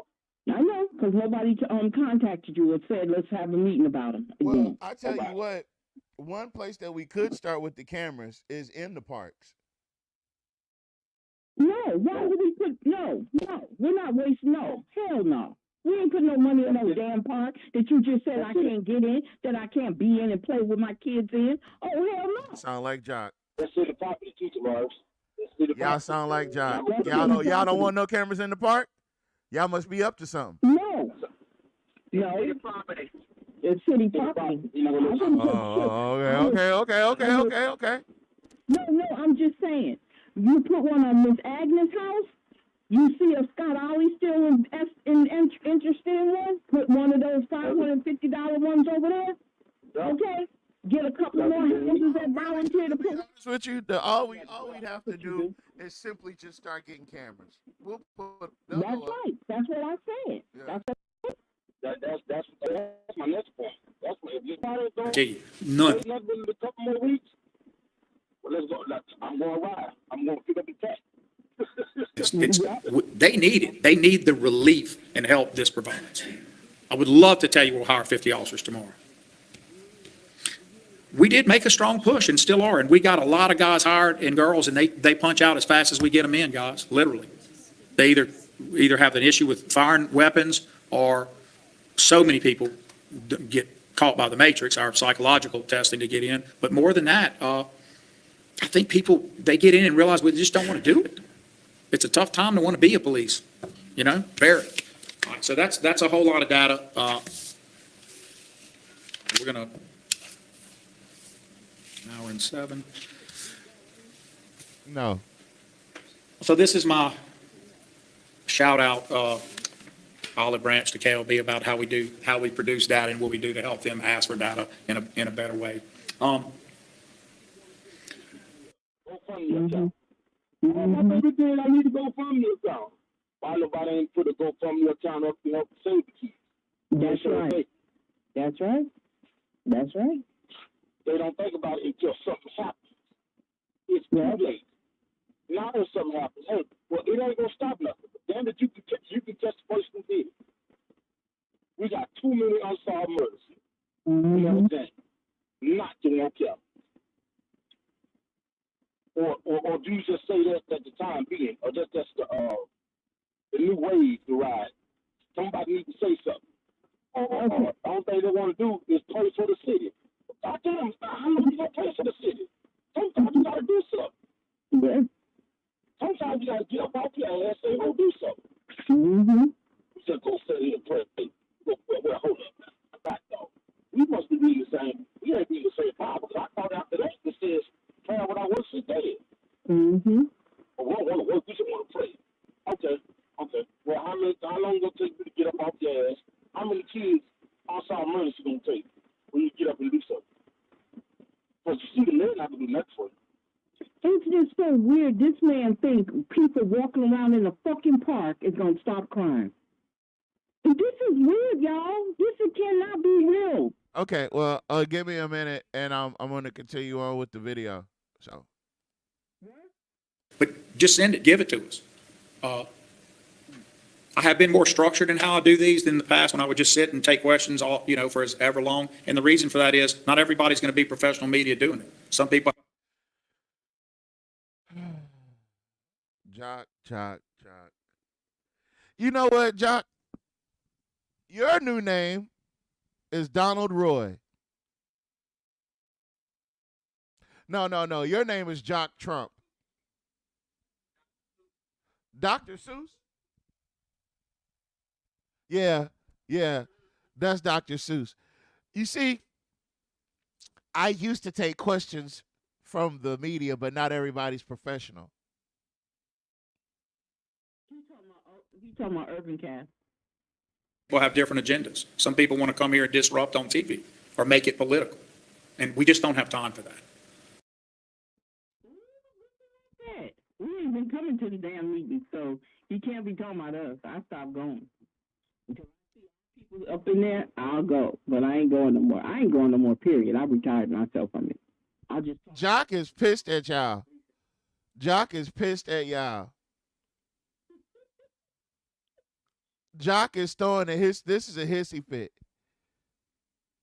It's not that you can't handle it. It's there's no time. He said, it's not that I can't handle you bitch ass niggas. It's just that I don't got time to fucking slap y'all. That's what he said. That's what he said. It's not that you can't handle it. It's just that there's no time. It's not like I was going to lose this fight. It's just that I didn't want to get all hot and sweaty and shit. But I can hit you. I could bust you. I could beat you up. I just don't feel like it. Yeah. To play at this. It's too serious. Maybe if things get in an order where we're all feeling better, we can spend more time on nonsense, but we don't have time for it right now. Oh, he said maybe we could maybe if we could get to a better place, we could spend more time on nonsense, but we don't have that kind of time right now. But I do want to show people how we take things from a policy standpoint. So this one was probably led by me personally and Shannon on homelessness. We have been about this for some time. I think the date of this, although there's no date on it, it's probably saved in the beat. I think it's August 26, something like that. This is fairly recent. So this would be a meeting. I can't remember everybody in the room, and I apologize that I didn't write all the people who were there, but I could probably guess looking around the room. Policy leader means Shannon and me. There are certain things that I assign a team to, so they're not usually me. It would usually be other people. This one is one I want to own. It might include Kay as well, but it's definitely Shannon, and I would say me is what that means. Meaning we're responsible for the primary formulation of this particular policy. So if someone gets in trouble for dropping the ball, it's Shannon and me. I guess you can say, well, how do you get in trouble, Mayor? Who's going to, Kay, I get in trouble with Ms. McGillis. I don't know any other way to do it. I guess now that I'm publishing it, then you can hold me to it. But this is serious, and it is a problem. And all of you know it is. And I hope you'll see how seriously we take the job. So this is probably a half-day whiteboard meeting where there are thoughts being thrown on the board, literally, and typed. So instead of writing it, it's being typed on a screen like this, live and modified as we go. We definitely are going to enter into a signage deal, guys, like y'all see in other cities, that warn people that giving at this interchange on the interstate is not such a good idea. And even there's been some changes in state law that will stop some of that, and we need to, because it is dangerous. It's not helping anyone, and it leads to